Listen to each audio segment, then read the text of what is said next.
I'll provide you recorded class as well as file. So you all know that this is our third free live class of this free course, and in this class, I am going to talk about practical use of tense, as well as I will also show you that how can you memorize these forms of verb, or how can you develop your vocabulary skill, কিভাবে আপনি আপনার ভোকাবুলারিটাকে develop করতে পারেন, টেন্সের practical ব্যবহার কিভাবে করা যায়, how can you give a presentation on a certain topic in English without any grammatical mistake, কিভাবে ইংলিশের যে কোনো একটা সার্টেন টপিকের উপর আপনি স্পিকিং করতে পারেন, অর্থাৎ প্রেজেন্টেশন দিতে পারেন কোনো গ্রামাটিক্যাল মিস্টেক ছাড়া। আইএলটিএস এর কিউ কার টপিকের উপর যারা আইএলটিএস এর স্পিকিং নিয়ে প্রবলেম ফেস করেন বা দুর্বল, তাদের জন্য এটা অনেক বেশি ইফেক্টিভ হবে। আমি আবারও বলছি, আমি গ্রামাটিক্যাল বিষয় বুঝাই, স্পোকেনের রুলস দেখাই, কিন্তু প্র্যাকটিক্যালি সেগুলো কিভাবে আমাদের কনভারসেশন বা স্পিকিং অ্যাপ্লাই করতে হয় সেগুলো দেখিয়ে দিই। আমি যে ক্লাসগুলো নিচ্ছি, যে কোর্সটা করাচ্ছি এখানে, এটা প্রত্যেকের জন্যই অ্যাপ্রোপ্রিয়েট এবং পারফেক্ট হবে, প্রত্যেকেই স্ব স্ব সেক্টরে কাজে লাগাতে পারবেন। আপনি স্টুডেন্ট হন, house wife, teacher, officer, job holder, freelancer বা ইমিগ্রেন্ট, যারা প্রবাসী আছেন, যে কেউ করতে পারবেন। এই ল্যাঙ্গুয়েজটা আপনি অনেক ভালোভাবে ডেভেলপ করতে পারবেন, এতটুকু আমি বলতে পারি।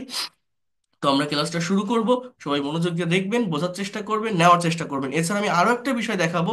আমরা অনেকেই শুধুমাত্র টেন্সের স্ট্রাকচার জানি, প্র্যাকটিক্যাল ইউজটা জানি না। আপনি স্ট্রাকচার জানেন, বাট বাংলায় একটা কথা ভাবলে বা একটা কথা আপনি বাংলায় মনে করছেন, সেটাকে ইংলিশে বলতে যাচ্ছেন, আপনি বুঝতে পারছেন না ঠিক কোন টেন্সের ভিতরে এটা যাবে, এবং কিভাবে আমরা একটা বাক্যকে ইন্ট্রোগেটিভ করতে পারি, নেগেটিভ করতে পারি, নেগেটিভ ইন্ট্রোগেটিভ করতে পারি, কিভাবে ডাবল ইউএস ওয়ার্ড যোগ করে ইনফরমেটিভ কোশ্চেন তৈরি করতে পারি, সে বিষয়গুলো আমি দেখাবো।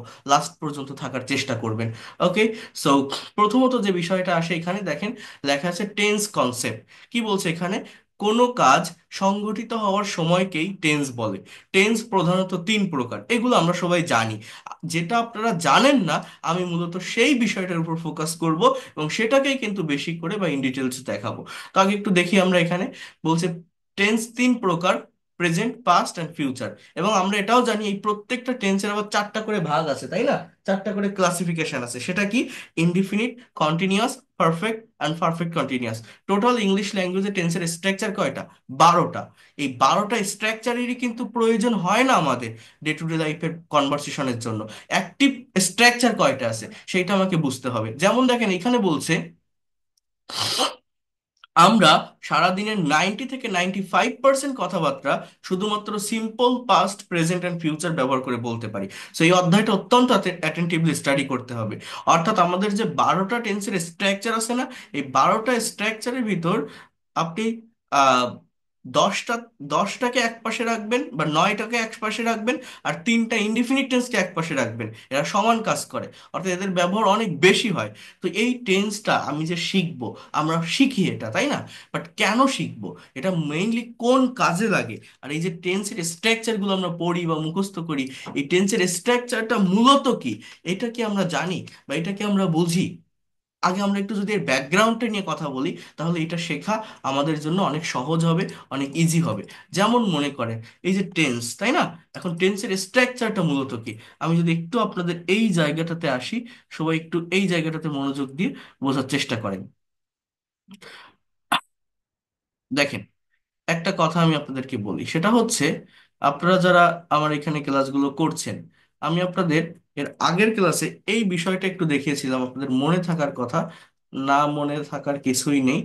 এখানে একটা কথা আমি বলছিলাম যে ইংলিশে যে কোনো একটা সেন্টেন্স বা বাক্য তৈরি করতে গেলে আমাদের একটা পার্টিকুলার স্ট্রাকচারের ব্যবহার করতে হয়। এটা প্রথম দিনও বলছিলাম, গতকালকেও আমি এই স্ট্রাকচারটা দেখিয়েছি, যে for making any kinds of English sentences we need a particular structure. The structure is, first of all, we need a subject. In the place of subject, we have to use noun or pronoun. After that, verb, then extension. And in the place of extension, we use object, complement or adverbial. এখন এই subject কি, এই verb কি, object কি, complement কি, adverbial কি, এগুলোও আমি কিন্তু বিগত ক্লাসগুলোতে আলোচনা করেছি। এবং এই অবজেক্ট বা অ্যাডভার্বের ব্যবহার করে কিভাবে একটা শর্ট সেন্টেন্সকে লং সেন্টেন্সে পরিণত করা যায়, কিভাবে একটা সেন্টেন্স বা বাক্যের ভিতরে এক্সট্রা ইনফরমেশন দেওয়া যায়, সেটাও আমি দেখিয়েছি বা বুঝিয়েছি। যারা করেননি তারা দেখে আসবেন, ইউটিউব চ্যানেলে লেখা আছে, সোহাগস ইংলিশ কেয়ার লিখে সার্চ দিলেই পাবেন। এছাড়া আপনারা যে হোয়াটসঅ্যাপ গ্রুপগুলো থেকে ক্লাস করছেন, ওখানেও এই আমার যে প্রিভিয়াস যে ক্লাস আছে তার লিংক আপনারা পেয়ে যাবেন। এখন একটা সেন্টেন্স বা বাক্য তৈরি করতে গেলে আমি কি বলছি যে প্রথমত আমাদের সাবজেক্টের প্রয়োজন হয়। যেমন সাবজেক্টগুলো একটা নির্দিষ্ট সার্কেলের ভিতর থাকে। একটা কথা যখন বলা হয়, একটা কাজ যখন করা হয়, কেউ তো একজন করে, কেউ তো একজন বলে, তাই না? তাহলে একটা সেন্টেন্স বা বাক্যের সাবজেক্ট কি হয়? একটা সেন্টেন্স বা বাক্যের সাবজেক্ট আই হতে পারে, উই হতে পারে, ইউ হতে পারে, হি হতে পারে, শি হতে পারে, দে হতে পারে, রহিম হতে পারে, করিম হতে পারে, এগুলোই। এরপরে আমাদের ভার্ব ইউজ করতে হয়।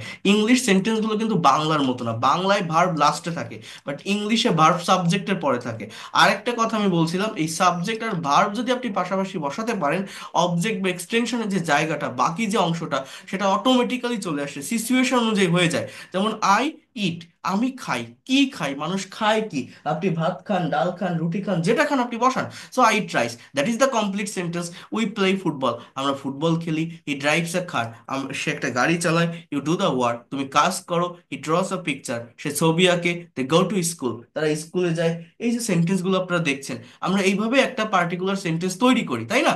কিন্তু আমি যেটা মেইনলি বোঝাতে চাচ্ছি, এই যে টেন্স আমরা আজকে শিখবো, কেন শিখবো, টেন্সের স্ট্রাকচার কোন কাজে লাগে, আগে এটা একটু বোঝেন।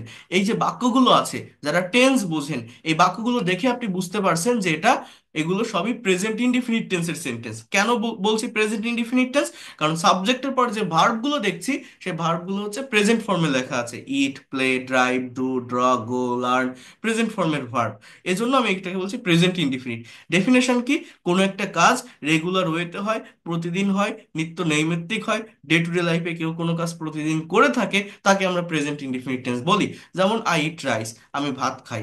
উই প্লে ফুটবল, আমরা ফুটবল খেলি। হি ড্রাইভস আ কার, সে গাড়ি চালায়। অর্থাৎ কেউ কোনো একটা কাজ প্রতিদিন করে, রেগুলার ওয়েতে করে, অ্যাজ ইউজুয়াল করে। দেখেন, আমি প্রত্যেকটা বিষয় ইন ডিটেলসে বুঝিয়ে থাকি। আমার ক্লাসগুলো করতে গেলে একটু ধৈর্য ধরতে হবে প্রত্যেকের, দেখবেন আপনি অ্যাকচুয়াল বেনিফিটটা পাবেন। জাস্ট একটু ওয়েট করেন, আগে বোঝেন। রেগুলার ওয়েতে কোনো একটা কাজ হয়, তাই না? কিন্তু একটা কথা আমি ফার্স্ট ক্লাসে বলছিলাম যে আপনি যখন একটা মানুষের সঙ্গে ইংলিশে কথা বলবেন, অর্থাৎ কমিউনিকেশন করবেন বা কনভারসেশন করবেন, একটা পার্টিকুলার জায়গায় আপনার কথাকে রেখে আপনি এগোতে পারবেন না।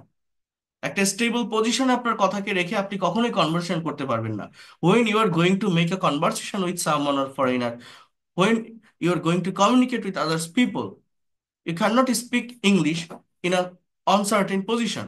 You have to change your sense. You have to change your thought. You have to change your, you can say the time. So how can you change it? You can change it by changing the forms of verb according to correct structure of tense. অর্থাৎ বিষয়টা কেমন? মনে করেন আমি এটা first ক্লাসে দেখিয়েছিলাম, কারো মনে আছে কিনা?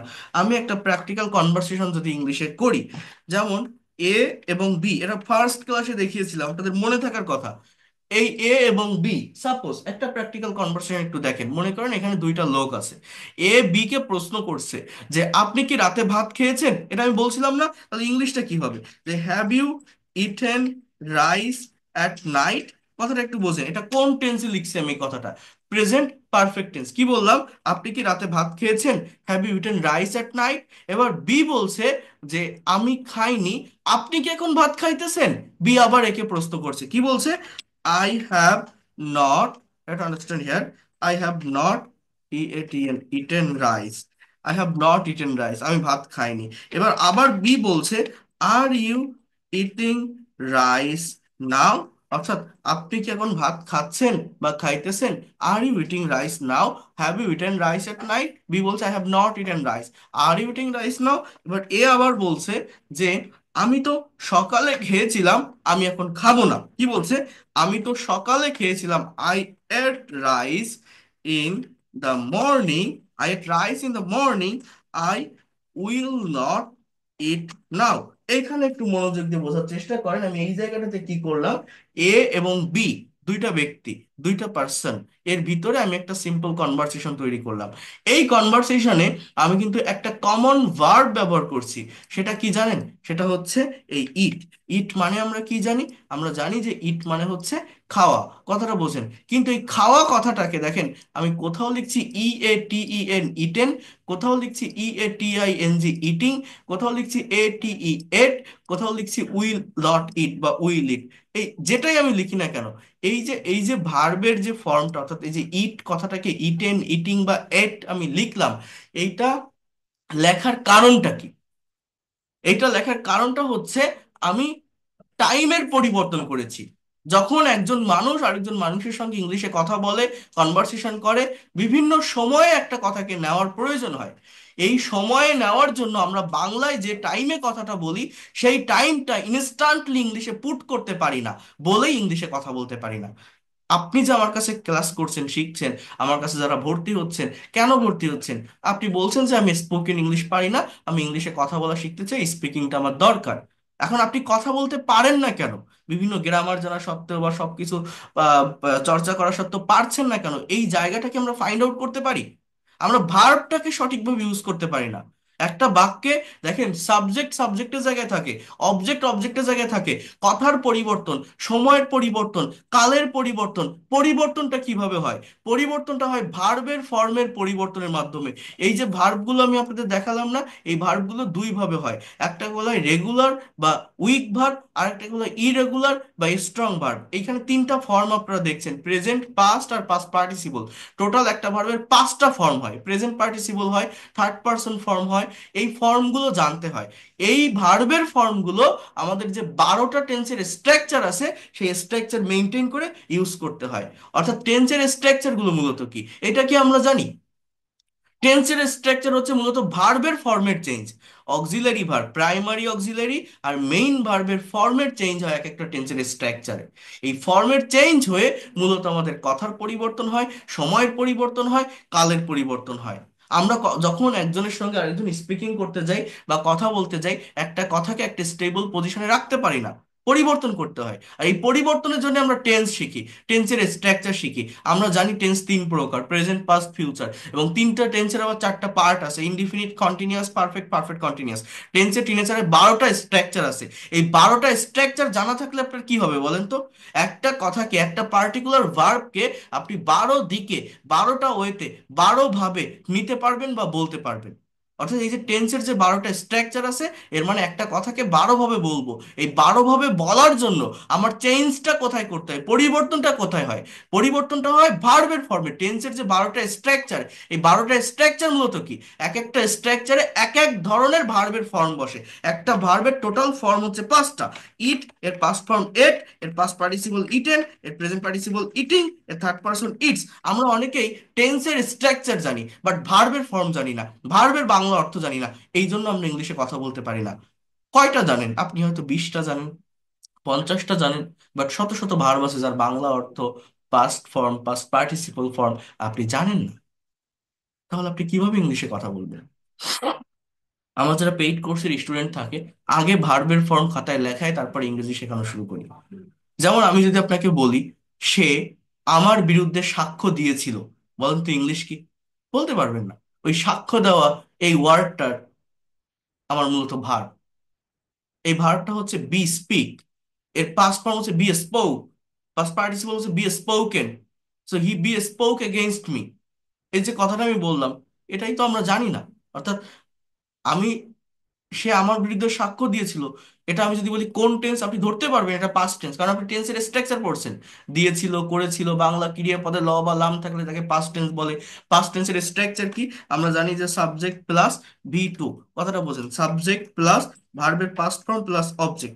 এটা হচ্ছে আমাদের পাস্ট ইনডিফিনিট টেন্সের, plus V two plus object. এটা হচ্ছে পাস্ট ইনডিফিনিট টেন্সের স্ট্রাকচার। আমরা এটা জানি, কিন্তু জানি না। এখন আমি যদি বলি যে বলেন তো সে একটা গাড়ি চালিয়েছিল, এটার ইংলিশ কি? তাহলে সে ইংরেজি হি, গাড়ি ইংরেজি কার, চালানো ইংরেজি কি? এইটাই যদি আপনি না জানেন, আপনি কথাটা কিভাবে বলবেন? এখন আপনি জানেন যে চালানো ইংরেজি ড্রাইভ, ড্রাইভ মানে চালানো, কিন্তু এই ড্রাইভ কথাটার পাস্ট ফর্ম কি? আমি টেন্সের স্ট্রাকচার জানি, টেন্সের ডেফিনেশন জানি, বাট টেন্সের স্ট্রাকচার মূলত কি? ভার্বের ফর্মের চেঞ্জ। তো যে ভার্বটা আমি ইউজ করতে যাচ্ছি, যে ভার্বটা দিয়ে আমি কথাটা বলতে যাচ্ছি, সেই ভার্বের পাস্ট কি, পাস্ট পার্টিসিপল কি, এইটা কি আমরা জানি? এটা যদি আপনি না জানেন, টেন্স শিখে কোনো লাভ হবে? তো টেন্সের আগে ভার্ব জানতে হয়, ভার্বের ফর্ম জানতে হয়। এটাই আমরা জানি না। আমরা বিভিন্ন জায়গা থেকে আশপাশ দিয়ে ইংরেজি শেখার চেষ্টা করি, হ্যাঁ, বিভিন্ন কন্টেন্ট দেখি, বাট অরিজিন যে জায়গাটা, এইটাই আমরা কেউ দেখি না। এই ড্রাইভের পাস্ট ফর্ম হচ্ছে কি? আমি বলছি সে একটা গাড়ি চালিয়েছিল, বলেন তো ইংলিশ কি? এখন আপনি যতক্ষণ না পর্যন্ত এইটা জানবেন যে ড্রাইভের পাস্ট ফর্ম ড্রোভ, আপনি যত টেন্সের স্ট্রাকচার জানেন বা আর যাই জানেন না কেন, ওই কথাটাকে অন্য কোনো ভাবে কোনো ওয়েতে ইংলিশে করতে পারবেন? অনেকে আবার ওয়াজ ড্রাইভ, ডিড ড্রাইভ এইসব বলে, বাট না। পাস্ট টেন্স বা পাস্ট ইনডিফিনিট টেন্সের স্ট্রাকচার হচ্ছে সাবজেক্টের পরে ভার্বের পাস্ট ফর্ম V2। তো প্রত্যেকটা ভার্ব, প্রিন্সিপাল ভার্বের যে পাস্ট ফর্ম আছে, এটা আমাকে জানতে হবে। এগুলো জানার বা এগুলো মেমোরাইজ করার একটা ওয়ে আছে। তাহলে আমি কি বললাম, যে টেন্সটা আমরা কেন শিখবো, এর কারণ কি? আমি যখন ইংলিশে কারোর সঙ্গে স্পিকিং করছি বা কথা বলছি, আমার সময়ের পরিবর্তন করতে হয়, আর এই পরিবর্তনের জন্যই টেন্সটা শিখি। বা টেন্সটা মূলত কি? টেন্সটা হচ্ছে মূলত ভার্বের ফর্মের চেঞ্জ। যেমন সাবজেক্টের এই কথাটাও আমি বলছিলাম, যেমন মনে করেন এই যে হি ড্রাইভস এ কার, সে একটা গাড়ি চালায়, এই বাক্যটার অর্থ কি? সে গাড়ি চালায়। এখন আমি যদি আপনাকে বলি সে গাড়ি চালিয়েছিল, আমার হি এর জায়গায় থাকবে, কারের জায়গায় থাকবে। পরিবর্তনটা কোথায়? হি ড্রোভ এ কার, সে একটা গাড়ি চালিয়েছিল। যদি বলি সে একটা গাড়ি চালাবে, হি উইল ড্রাইভ আ কার। সে একটা গাড়ি চালাইতেছে, হি ইজ ড্রাইভিং আ কার। সে একটা গাড়ি চালাচ্ছিল, হি ওয়াজ ড্রাইভিং আ কার। সে একটা গাড়ি চালাতে থাকবে, he will be driving a car. সে একটা গাড়ি চালিয়েছে, হি হ্যাজ ড্রিভেন এ কার। সে একটা গাড়ি চালিয়েছিল, হি হ্যাড ড্রিভেন এ কার। সে একটা গাড়ি চালিয়ে থাকবে, he will have driven a car. সে একটা গাড়ি সকাল থেকে চালাচ্ছে, হি has been driving a car since morning. Has been driving a car since morning. অর্থাৎ দেখেন, বোঝেন, সাবজেক্ট হি, অবজেক্ট এ কার। আমার সময়ের পরিবর্তনের জন্য, কথার পরিবর্তনের জন্য, কালের পরিবর্তনের জন্য পরিবর্তনটা কোথায় হলো? ভার্বের ফর্মে। ভার্বের প্রেজেন্ট ফর্ম, ভার্বের পাস্ট ফর্ম, বা অক্সিলারি ভার্ব নিয়ে ভার্বের পাস্ট পার্টিসিপল ফর্ম, বা ভার্বের সাথে আইএনজি, এগুলো বসায় সময়ের পরিবর্তন হচ্ছে, এবং আমার দরকার ওইটাই। আমি যখন বাংলায় একটা কথা ভাবছি, একটা কথা বাংলায় যে টাইমে আমি বলছি, সেই টাইম অনুযায়ী ইংলিশে যে ভার্বের ফর্মটা আমার হবে, ওইটা আমি ইনস্ট্যান্টলি পুট করতে পারি না, ইউজ করতে পারি না।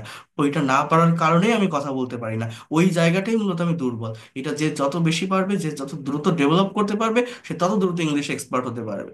আমরা শুধু টেন্সের স্ট্রাকচার শিখে বসে থাকি, বাট প্র্যাকটিক্যালি অ্যাপ্লাই করি না। তো প্র্যাকটিক্যাল অ্যাপ্লাইটা আমাদের করা শিখতে হবে। আমি জানি না আপনি আমার কথাগুলো বুঝতে পারছেন কিনা। প্র্যাকটিক্যাল অ্যাপ্লাই করাটা অনেক দরকার, অনেক গুরুত্বপূর্ণ।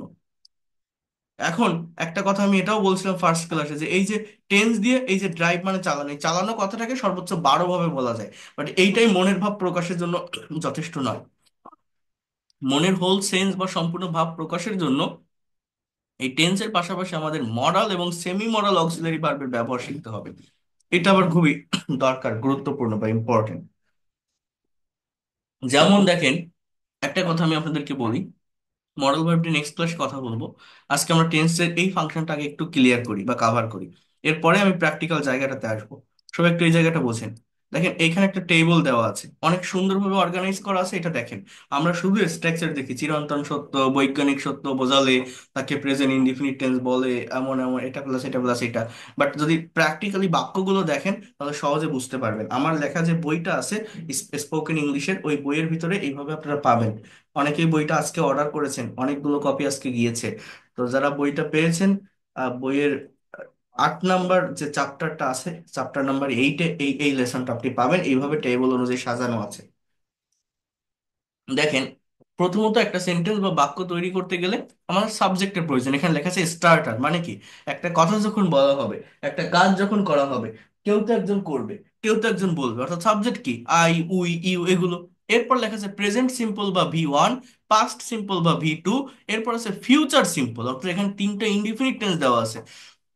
ভার্বের ফিউচার ফর্ম বলে কোনো ফর্ম হয় না। মূলত প্রেজেন্ট ফর্মের আগে শ্যাল বা উইল যুক্ত করলে কথাটা ফিউচারে বলা যায়। আরেকটা কথা আবারও বলছি, সাবজেক্ট আর ভার্ব পাশাপাশি বসাতে পারলে বাকিটা, বা অবজেক্ট বা এক্সটেনশনের যে পার্ট, সেটা অটোমেটিক্যালি চলে আসে।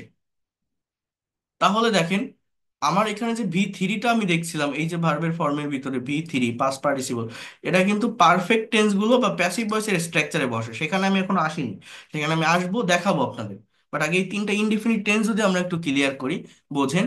আই রাইট আ লেটার, আমি একটা চিঠি লিখি। এই যে রাইট, সিং, ওয়াস, নো, এই ফর্মগুলো বসালে কি হচ্ছে? একটা কাজ রেগুলার ওয়েতে হয়, প্রতিদিন হয়, কেউ কোনো কোনো কাজ নিত্য নৈমিত্তিক ভাবে করে, তাকে আমরা প্রেজেন্ট ইনডিফিনিট টেন্স বলি। যেমন আই রাইট আ লেটার, আমি একটা চিঠি লিখি।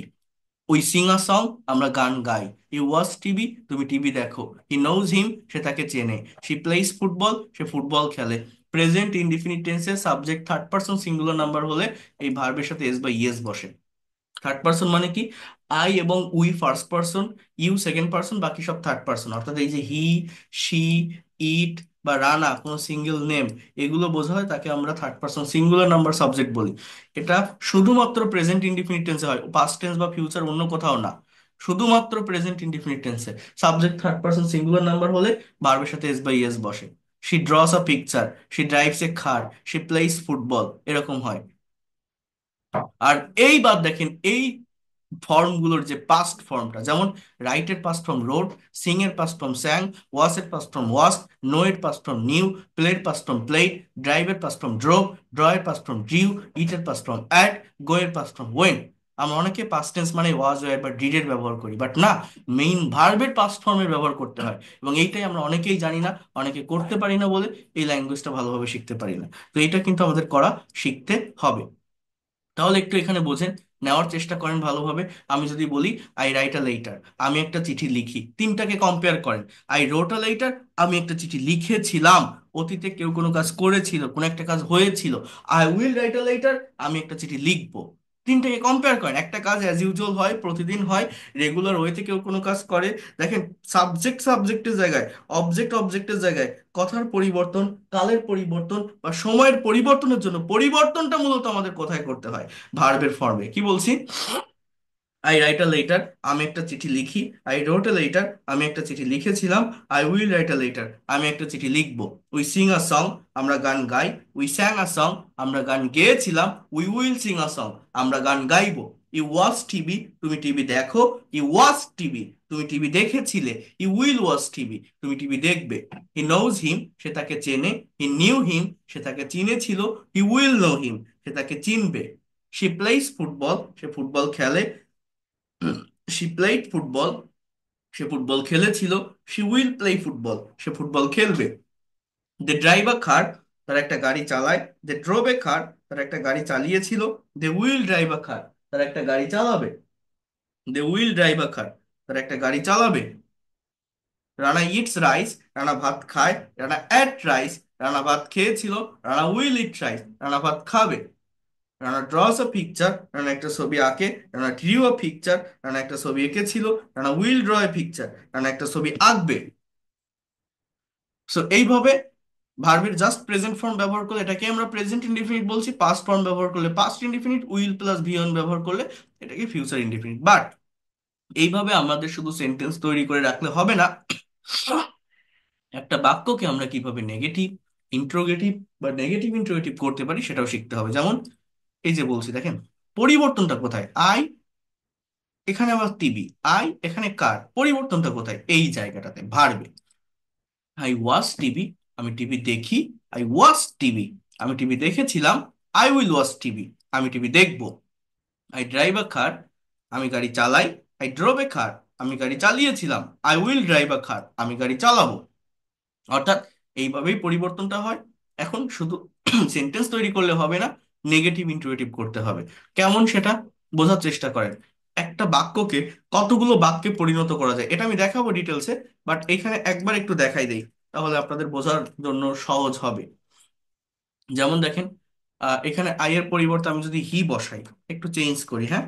হি বসালে আমার এখানে ভার্বের সাথে এস বসাতে হয়। যেমন হি ড্রাইভস এ কার, সে একটা গাড়ি চালায়। এই যে একটা বাক্য আমি লিখলাম না, এই বাক্যটাকে আমাদের কিন্তু আবার ভাঙা শিখতে হবে। অর্থাৎ এই বাক্যটাকে আমরা আরো কতগুলো ফর্মে, কতগুলো ওয়েতে, কত ভাবে নিতে পারি বা বলতে পারি, ট্রান্সফর্ম করতে পারি। এই ট্রান্সফর্মটা যে যত বেশি করতে পারবে, তার ফ্লুয়েন্সিটা তত দ্রুত আসবে। সে তত দ্রুত যে কোনো কিছু বাংলায় ভাবলে ইংলিশে লিখতে পারবে বা বলতে পারবে। যেমন হি ড্রাইভস আ কার, আমি যেটাকে নেগেটিভ করি তাহলে কি হবে? He doesn't drive a car, he doesn't drive a car, এটা হচ্ছে নেগেটিভ। সে কি গাড়ি, সে গাড়ি চালায় না। সে কি গাড়ি চালায়, তখন আবার কি হবে আমার? যেমন does he drive a car, does he drive a car, সে কি গাড়ি চালায় না, তখন কি হবে?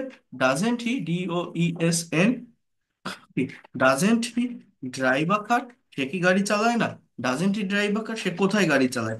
War does he, where does he drive a car, সে কোথায় গাড়ি চালায়, সে কিভাবে গাড়ি চালায়। How does he drive a car, সে কিভাবে গাড়ি চালায়, সে কখন গাড়ি চালায়। When does he drive a car, সে কখন গাড়ি চালায়, সে কেন গাড়ি চালায়। Why does he drive a car? সে কেন গাড়ি চালায়? সে কেন গাড়ি চালায় না? তাহলে কি হবে? Why doesn't he drive a car? প্রত্যেকটা বাক্যে কিন্তু ভিন্ন meaning. Where doesn't he, where কি হবে? Doesn't he drive a car? সে কোথায় গাড়ি চালায় না? সে কেন গাড়ি চালায় না?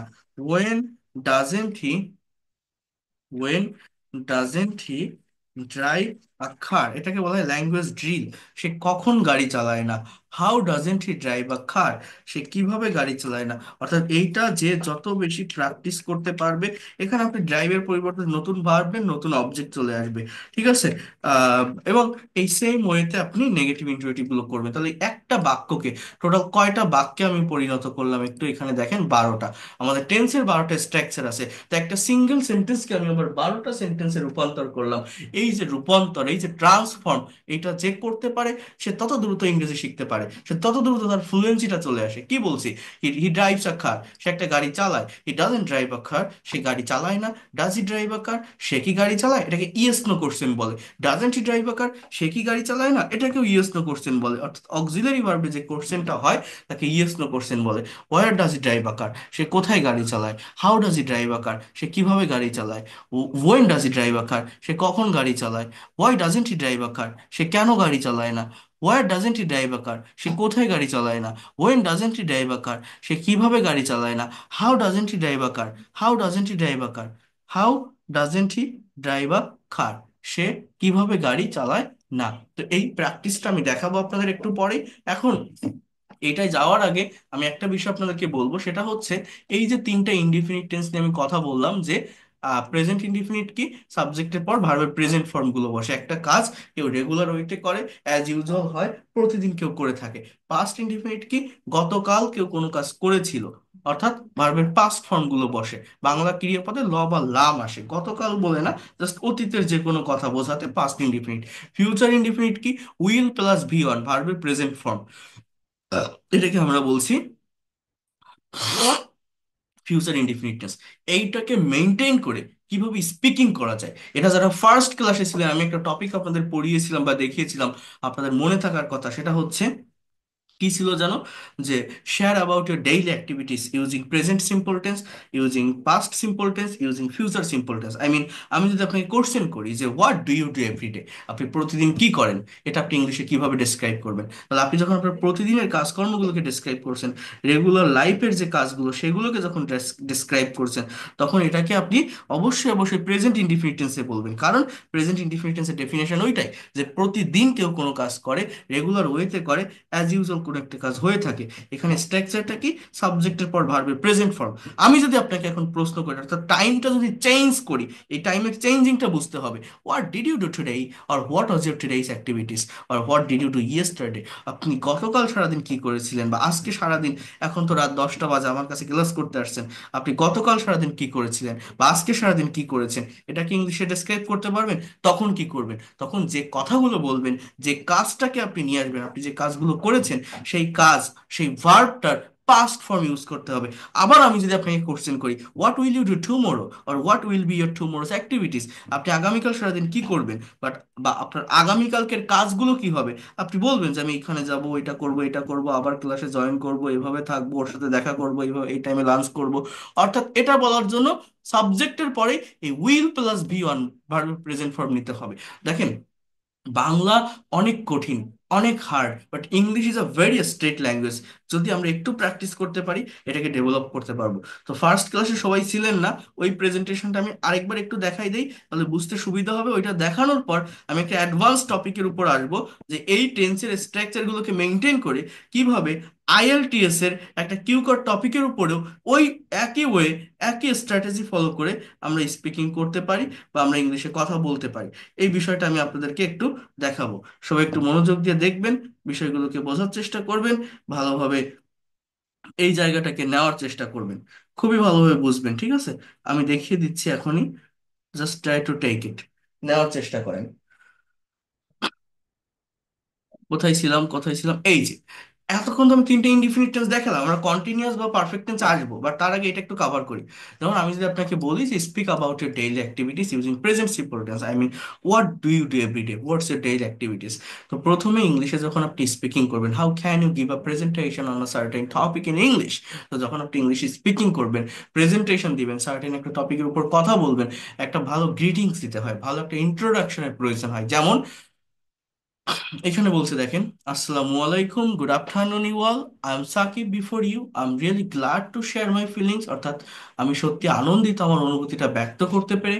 I will try to say something about my daily activities, আমি আমার প্রতিদিনের কাজ বা ডেইলি অ্যাক্টিভিটিস নিয়ে কিছু বলার চেষ্টা করব। I get up early in the morning every day, আমি প্রতিদিন খুব সকালে ঘুম থেকে উঠি।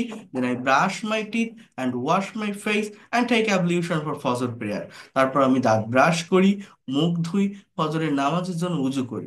একটা কাজ কেউ রেগুলার হইতে পারে, এগুলো কিন্তু আমার প্রতিদিনের কাজ, এভরিডে। হ্যাঁ, এর জন্য আমি কি করছি, সাবজেক্টকে আই, আমি, ভার্বকে এই get up, brush, wash, take, অর্থাৎ একজনের একটা স্যাম্পল অ্যান্সার এখানে দেওয়া আছে, এইটাকে মেনটেন করে আপনারা প্রতিদিন কে কোন কাজ করেন, আপনি গতকাল কি করেছিলেন, আপনি আগামীকাল কি করবেন, একটু ডেসক্রাইব করার চেষ্টা করে দেখবেন তো পারেন কিনা।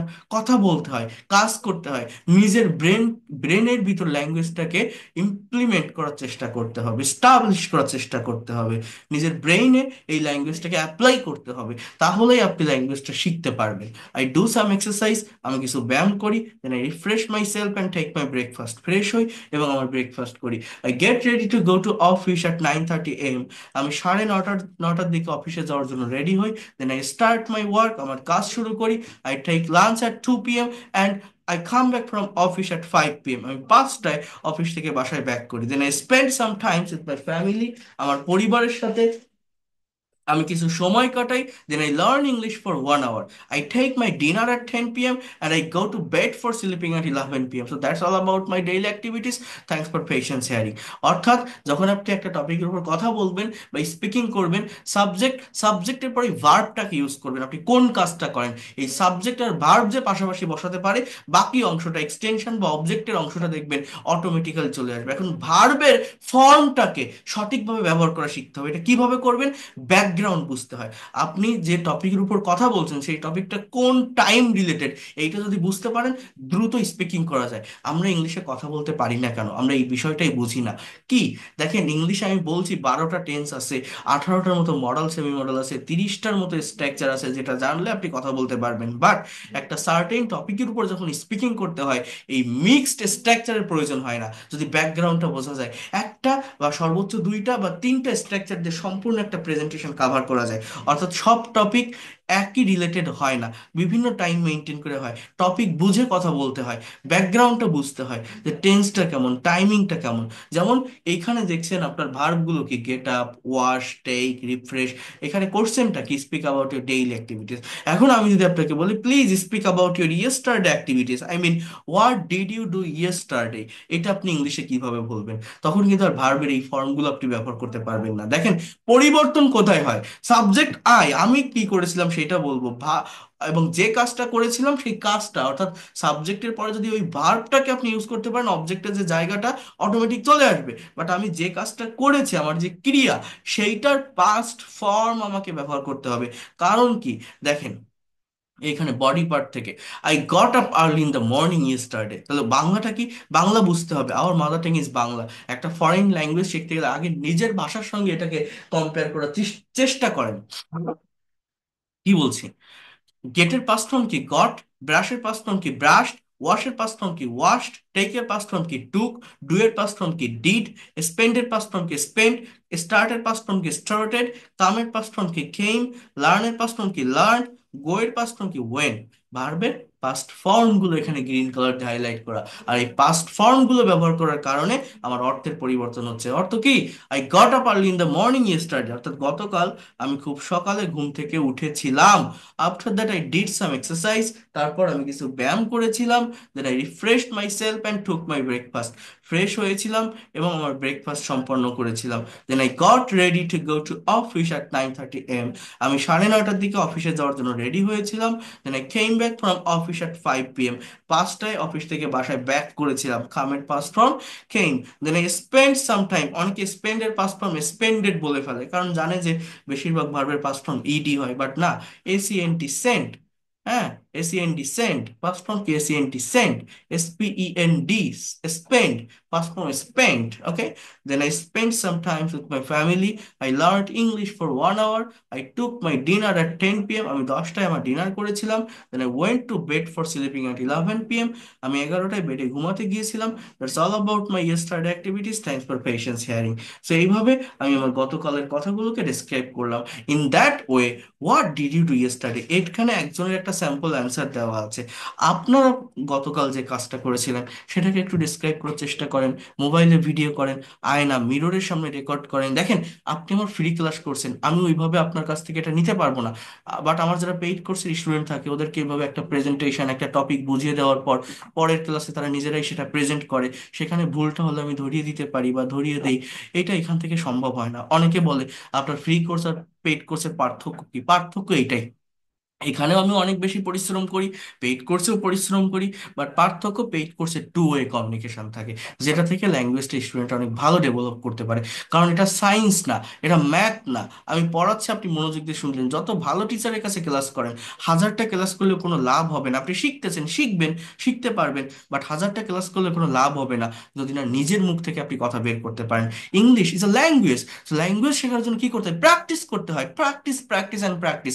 আমি আগেও এটা বলেছি, practice makes a man perfect. You have to practice a lot. But কিভাবে করবেন? You have to maintain some strategy, maintain some technique, and you have to be under a mentor. You have to be under a mentor, মানে কি? আপনার একজন মেন্টরের অধীনে থাকতে হবে। তাহলে কি হবে? একটা গোছানো পদ্ধতিতে ধারাবাহিকভাবে এগোতে পারবেন। আমি এই টপিকটা পড়িয়ে দিচ্ছি, এরপর আপনার যে অ্যাক্টিভিটিস গুলো ছিল সেটা যখন আপনি ডেসক্রাইব করছেন, সেখানে যে ভুলটা হবে আমি আবার আপনাকে ধরিয়ে দিব। এইভাবেই এই ল্যাঙ্গুয়েজটাকে ডেভেলপ করতে হয়। যদি নিজের মুখ দিয়ে কথা বের না করেন, নিজের ব্রেন দিয়ে যদি আইডিয়া ডেভেলপ না করেন, কথা বলা শুরু না করেন, আপনি কখনোই পারবেন না। অনেকে ভাবে আমি আগে গ্রামার শিখি, ভালো করে স্পোকেনের রুল শিখি, এটা শিখি, ওটা শিখি, তারপর কথা বলবো, না হলে আমি তো পারতেছি না, এই ওয়ার্ডের পরে এই ওয়ার্ড কি হবে আমি নিয়ে আসতে পারতেছি না, শাই ফিল করতেছি, লজ্জা পাচ্ছি না। Don't do that. প্রথম থেকেই কথা বলা শুরু করেন, আপনি পারবেন। একবার কথা বলেন আজকে, আগামীকাল আপনি একটা কনফিডেন্ট পাবেন, নিজের ভেতরে একটা প্লেজার কাজ করবে, আমি তো পারতেছি, আমি মনে হয় পারবো। বাট যারা মনে করে আগে শিখে নেই, আগে বুঝে নেই কি আছে, 3 মাস, 4 মাস, 10 মাস যেতে থাকে, আপনিও শিখতে থাকেন, ওই শেখা শেষ হয় না। বাট কথা বলা শুরু করেন, দেখবেন আপনি পারবেন। আমি এটা করাই, আমার প্রত্যেকটা স্টুডেন্টকে আমি এটা করাই। তো এটা করতে হয়। এই পার্থক্য এইটাই, পেইড কোর্স আর ফ্রি কোর্সের। আচ্ছা, এরপর দেখেন, what will you do tomorrow, আপনি আগামীকাল কি করবেন, আর what will be your tomorrow's activities, আপনার আগামীকালকের কাজ কি থাকবে। এখানে সময়টাকে আমি আরেক ধাপে চেঞ্জ করলাম। এইভাবে টাইমের চেঞ্জটা যদি আমি করি, তাহলে আমার কি বলছে, এখানে আপনার ক্লাস করছেন না 10:30 বাজে, আমি যদি বলি আগামীকাল কি করবেন ভাই বা ম্যাডাম, আপনার আগামীকালকের ক্লাস কি হবে, অনেকের ব্রেনে প্ল্যানটা সেট আপ করা আছে না, আমি আগামীকাল এই টাইমে উঠবো, বা এক্সারসাইজ করবো, বা খাওয়া দাওয়া করবো, বা এই টাইমে অফিসে যাবো, এই টাইমে কলেজে যাবো, ওর সাথে দেখা করবো, এই টাইমে লাঞ্চ করবো, বাসায় ফিরবো, তারপর যদি ভালো লাগে আমি আবার আপনার ক্লাসে জয়েন করব। এই যে করব, যাব, খাবো, পড়বো, এগুলো আপনি কিভাবে বলবেন? এখানে কি লেখা আছে দেখেন, জাস্ট ভার্বের প্রেজেন্ট ফর্মের আগে, নট পাস্ট, প্রেজেন্ট ফর্মের আগে শ্যাল বা উইল যুক্ত করলে কথাগুলো ফিউচারে বলা যায়। I will get up early in the morning tomorrow, আমি আগামীকাল খুব সকালে ঘুম থেকে উঠবো। Then I will brush my teeth, আমি দাঁত ব্রাশ করব। I will wash my face and take ablution for Fajr prayer.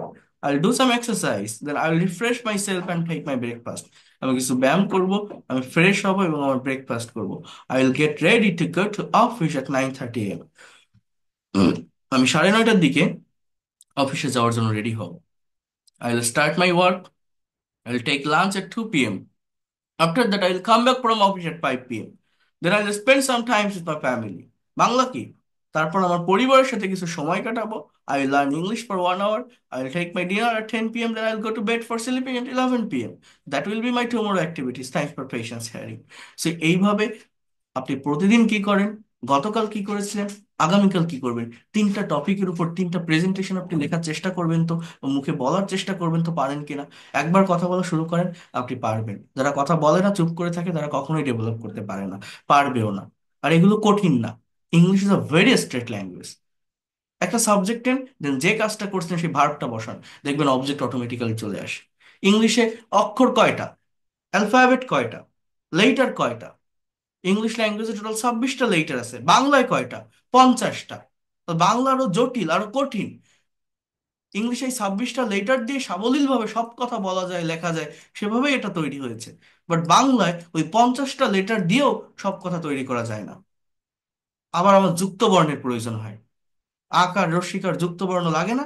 আমি যদি বলি ক্ষেত্র, তো ক প্লাস মূর্ধন্য ষ ক্ষিয়া আমার এটা নিতে হয়। আমি যদি বলি উজ্জ্বল, উ জয় জ ল, অর্থাৎ বাংলায় 50টা লেটার আছে, তারপরে একটা শব্দ লিখতে গেলে আমার শব্দ জড়াতে হয়, একটার সাথে আরেকটা কানেক্ট করতে হয়। তাহলে বাংলা ল্যাঙ্গুয়েজ আরো কঠিন না? বাট ইংলিশে এই 26টা লেটার, এটা দিয়ে সবকিছু প্রকাশ করা যায়। English is a very straight language. আপনি কেন পারবেন? আপনি যতই দুর্বল থাকেন, যত ইলিটারেট থাকেন, অশিক্ষিত থাকেন, আপনি আমার কাছে আসেন, আপনি পারবেন। কিভাবে? কিছু কারেক্ট স্ট্র্যাটেজি ফলো করতে হবে, কারেক্ট টেকনিক ফলো করতে হবে, করে আপনাকে প্র্যাকটিস করতে হবে। প্র্যাকটিসটা হচ্ছে মেইন, এই ছাড়া আর কিছু না।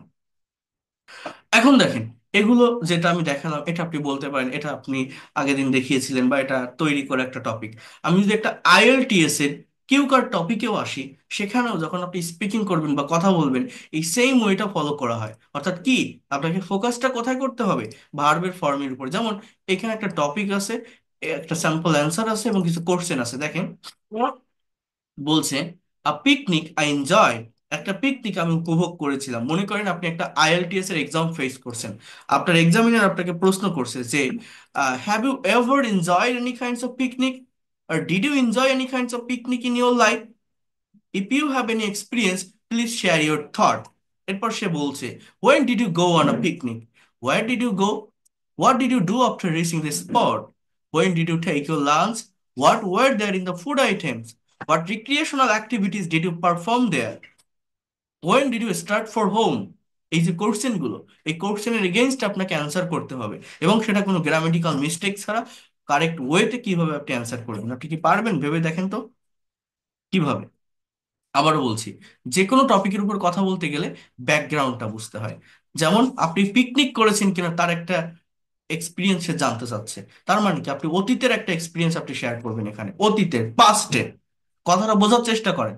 যে কোনো টপিকের উপর কথা বলার আগে ব্যাকগ্রাউন্ডটা বুঝতে হবে, আমার ব্যাকগ্রাউন্ডটা কেমন।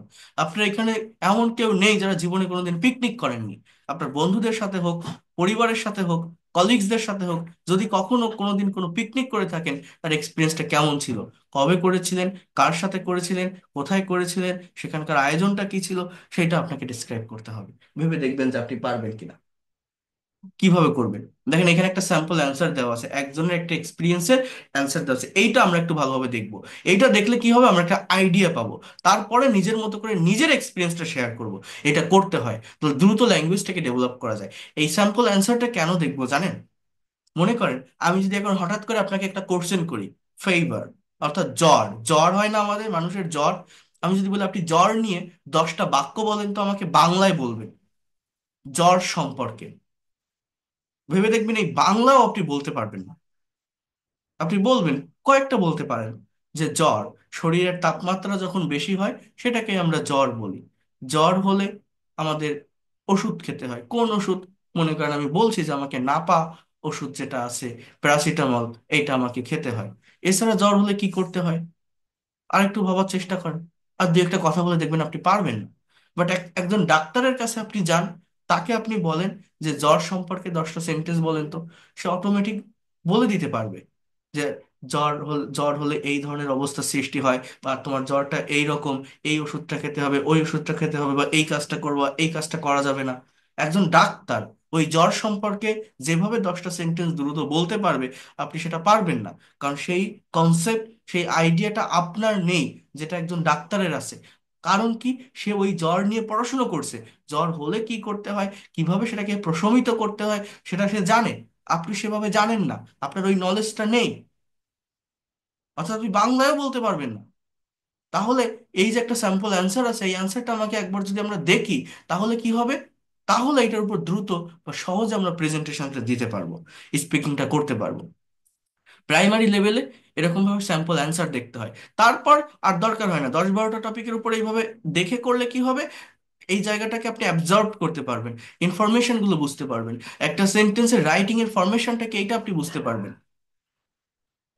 এরপরে আপনি নিজের মতো করে নিজের এক্সপিরিয়েন্সটাকে শেয়ার করবেন। আমার প্রত্যেকটা স্টুডেন্টকে আমি এই প্র্যাকটিসটা করিয়ে থাকি। সেটা কি জানেন? প্যাসেজ অ্যানালাইসিস, দেন তার উপর নিজের মতো প্রেজেন্টেশন। ইংলিশে কথা বলার দুইটা ওয়ে আছে, আমার কথাটা বুঝবেন, এটা দরকার।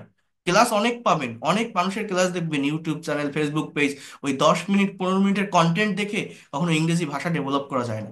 যদি মনে করেন এই ল্যাঙ্গুয়েজটাকে নিজের একটা অ্যাসেট বা সম্পদ হিসেবে নিতে চাই, নেক্সট জেনারেশনকে শেখাতে চাই, অবশ্যই অবশ্যই আপনাকে ইন ডিটেলসে জানতে হবে। মইনুল নাম আমার একজন স্টুডেন্ট, মাদারীপুর বাড়ি। সে ওই তেমন ইংরেজি মানে বিভিন্ন জায়গায় চর্চা করছে, বিভিন্ন জায়গা থেকে শিখছে, শেখার পরেও অতটা ডেভেলপড হয়নি।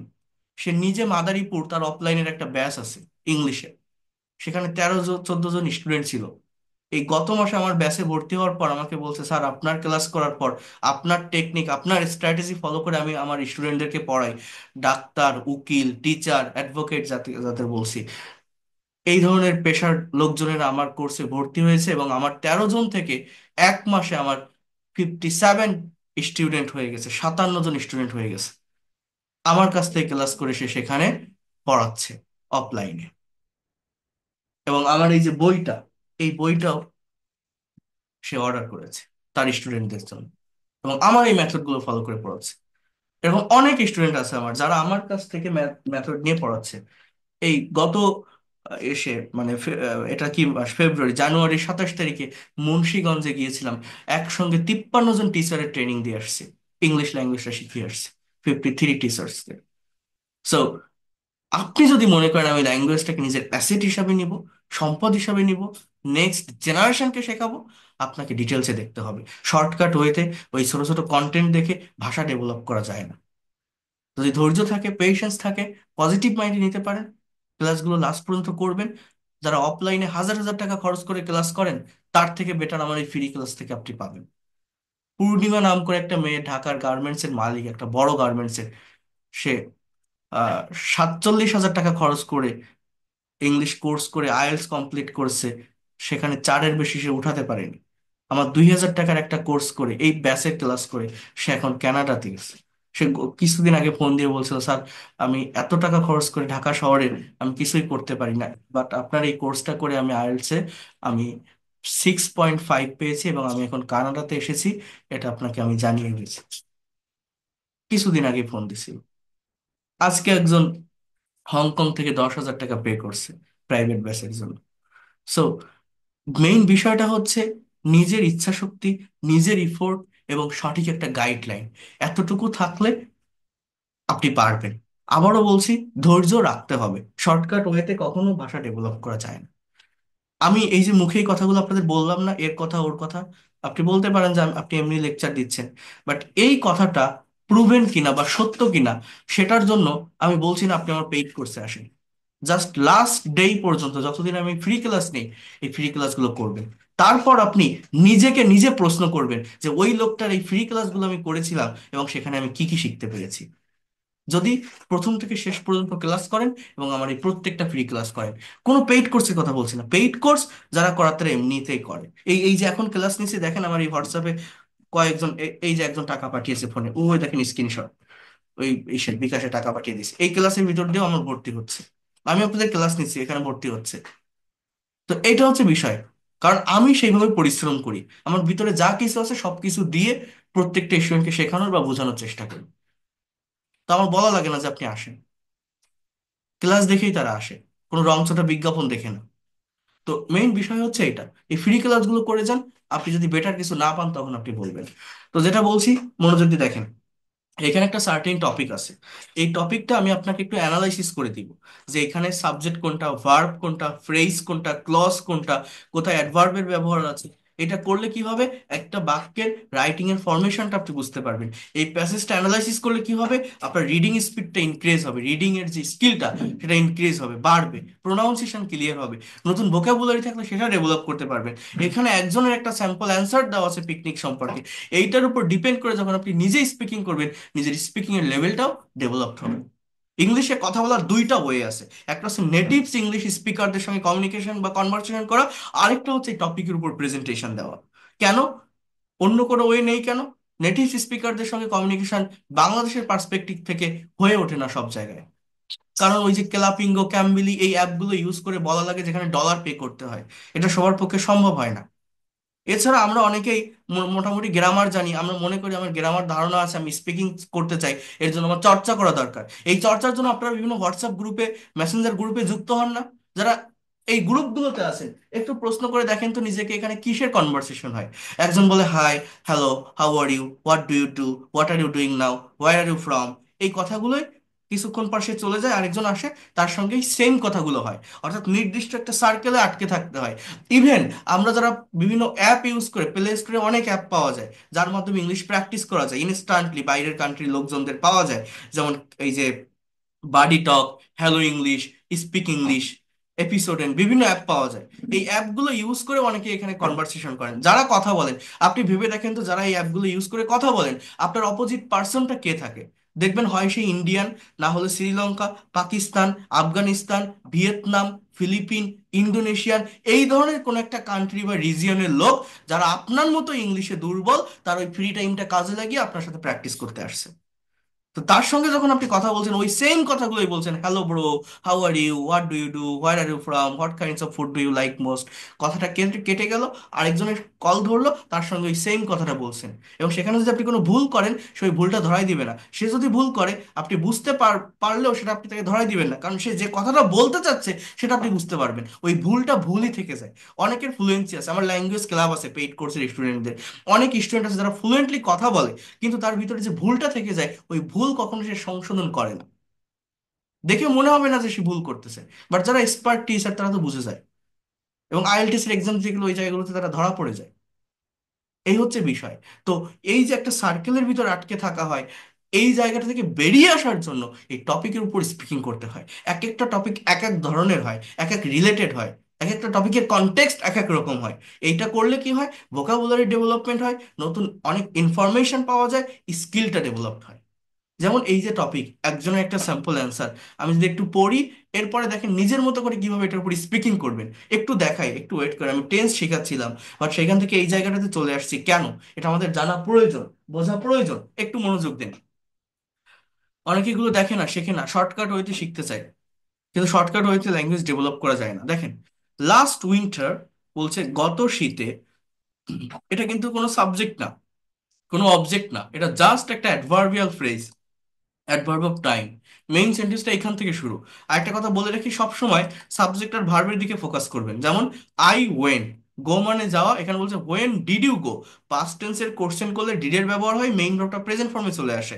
বাট যখন আপনি অ্যাফার্মেটিভ সেন্টেন্স করবেন, মেইন ভার্বের পাস্ট ফর্ম ইউজ করতে হয়। সো আই ওয়েন্ট, গো এর past form went. I went on a picnic, আমি একটা পিকনিকে গিয়েছিলাম। Which was full of enjoyment, এই হুইচ একটা রিলেটিভ প্রোনাউন। যেটি ছিল, ওয়াজ মানে ছিল, ওয়াজ আর থাকলেই মনে করে পাস্ট কন্টিনিউয়াস, বাট না, এটা পাস্ট ইনডিফিনিট টেন্স। যেটি ছিল আনন্দে ভরপুর। কি বলছে? Last winter I went on a picnic which was full of enjoyment. গত শীতে আমি একটা পিকনিকে গিয়েছিলাম, যেটি ছিল আনন্দে ভরপুর। We went to the national park, তাহলে আবার সাবজেক্টটা কি? উই, ভার্বটা কি? ওয়েন্ট। অর্থাৎ আমরা গিয়েছিলাম কোথায়? ন্যাশনাল পার্কে। Some of my classmates arrange the picnic. Arranged, দেখেন ভার্বটা, দেখেন ভার্ব কোন ফর্মে আছে? পাস্ট ফর্মে। তাহলে বাংলাটা কি? আমার কিছু বন্ধুরা পিকনিকের আয়োজন করেছিল। এগুলো সব পাস্ট ইনডিফিনিট টেন্সে লেখা। কেন পাস্ট ইনডিফিনিট? আমার টপিকটা কি? Past tense related. A picnic I enjoyed, আপনি অতীতে একটা পিকনিক করেছিলেন, তার এক্সপিরিয়েন্সটা এখানে ডেসক্রাইব করছেন, অর্থাৎ অতীতের ঘটনা বলছেন। তার মানে সাবজেক্টের পরে ভার্বের পাস্ট ফর্ম ইউজ করতে হচ্ছে। উই আর 15 ইন নাম্বারস, আমরা সংখ্যায় 15 জন ছিলাম। We hired a microbus earlier, আমরা একটা মাইক্রোবাস ভাড়া করেছিলাম। হায়ার মানে কি? ভাড়া করা। উইদিন হাফ অ্যান আওয়ার, এটা একটা ফ্রেজাল ওয়ার্ড, বাংলা কি? আধা ঘন্টার ভিতর। We got out of the city, আমরা শহর ত্যাগ করেছিলাম। গেটের past form goat. We were all singing inside the micro, আমরা প্রত্যেকে মাইক্রোর ভিতর গান গাচ্ছিলাম বা গান করছিলাম।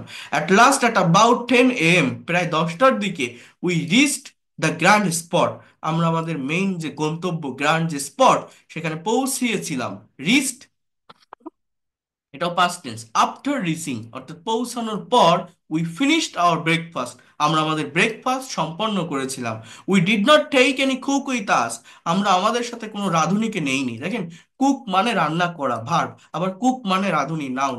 যখন আপনি পাস্ট টেন্সকে নেগেটিভ করছেন তখন ডিডের ব্যবহার হয়, আর ডিড ব্যবহার করলে মেইন ভার্বটা প্রেজেন্ট ফর্মে চলে আসে। কি বলছে? We did not take any cook with us.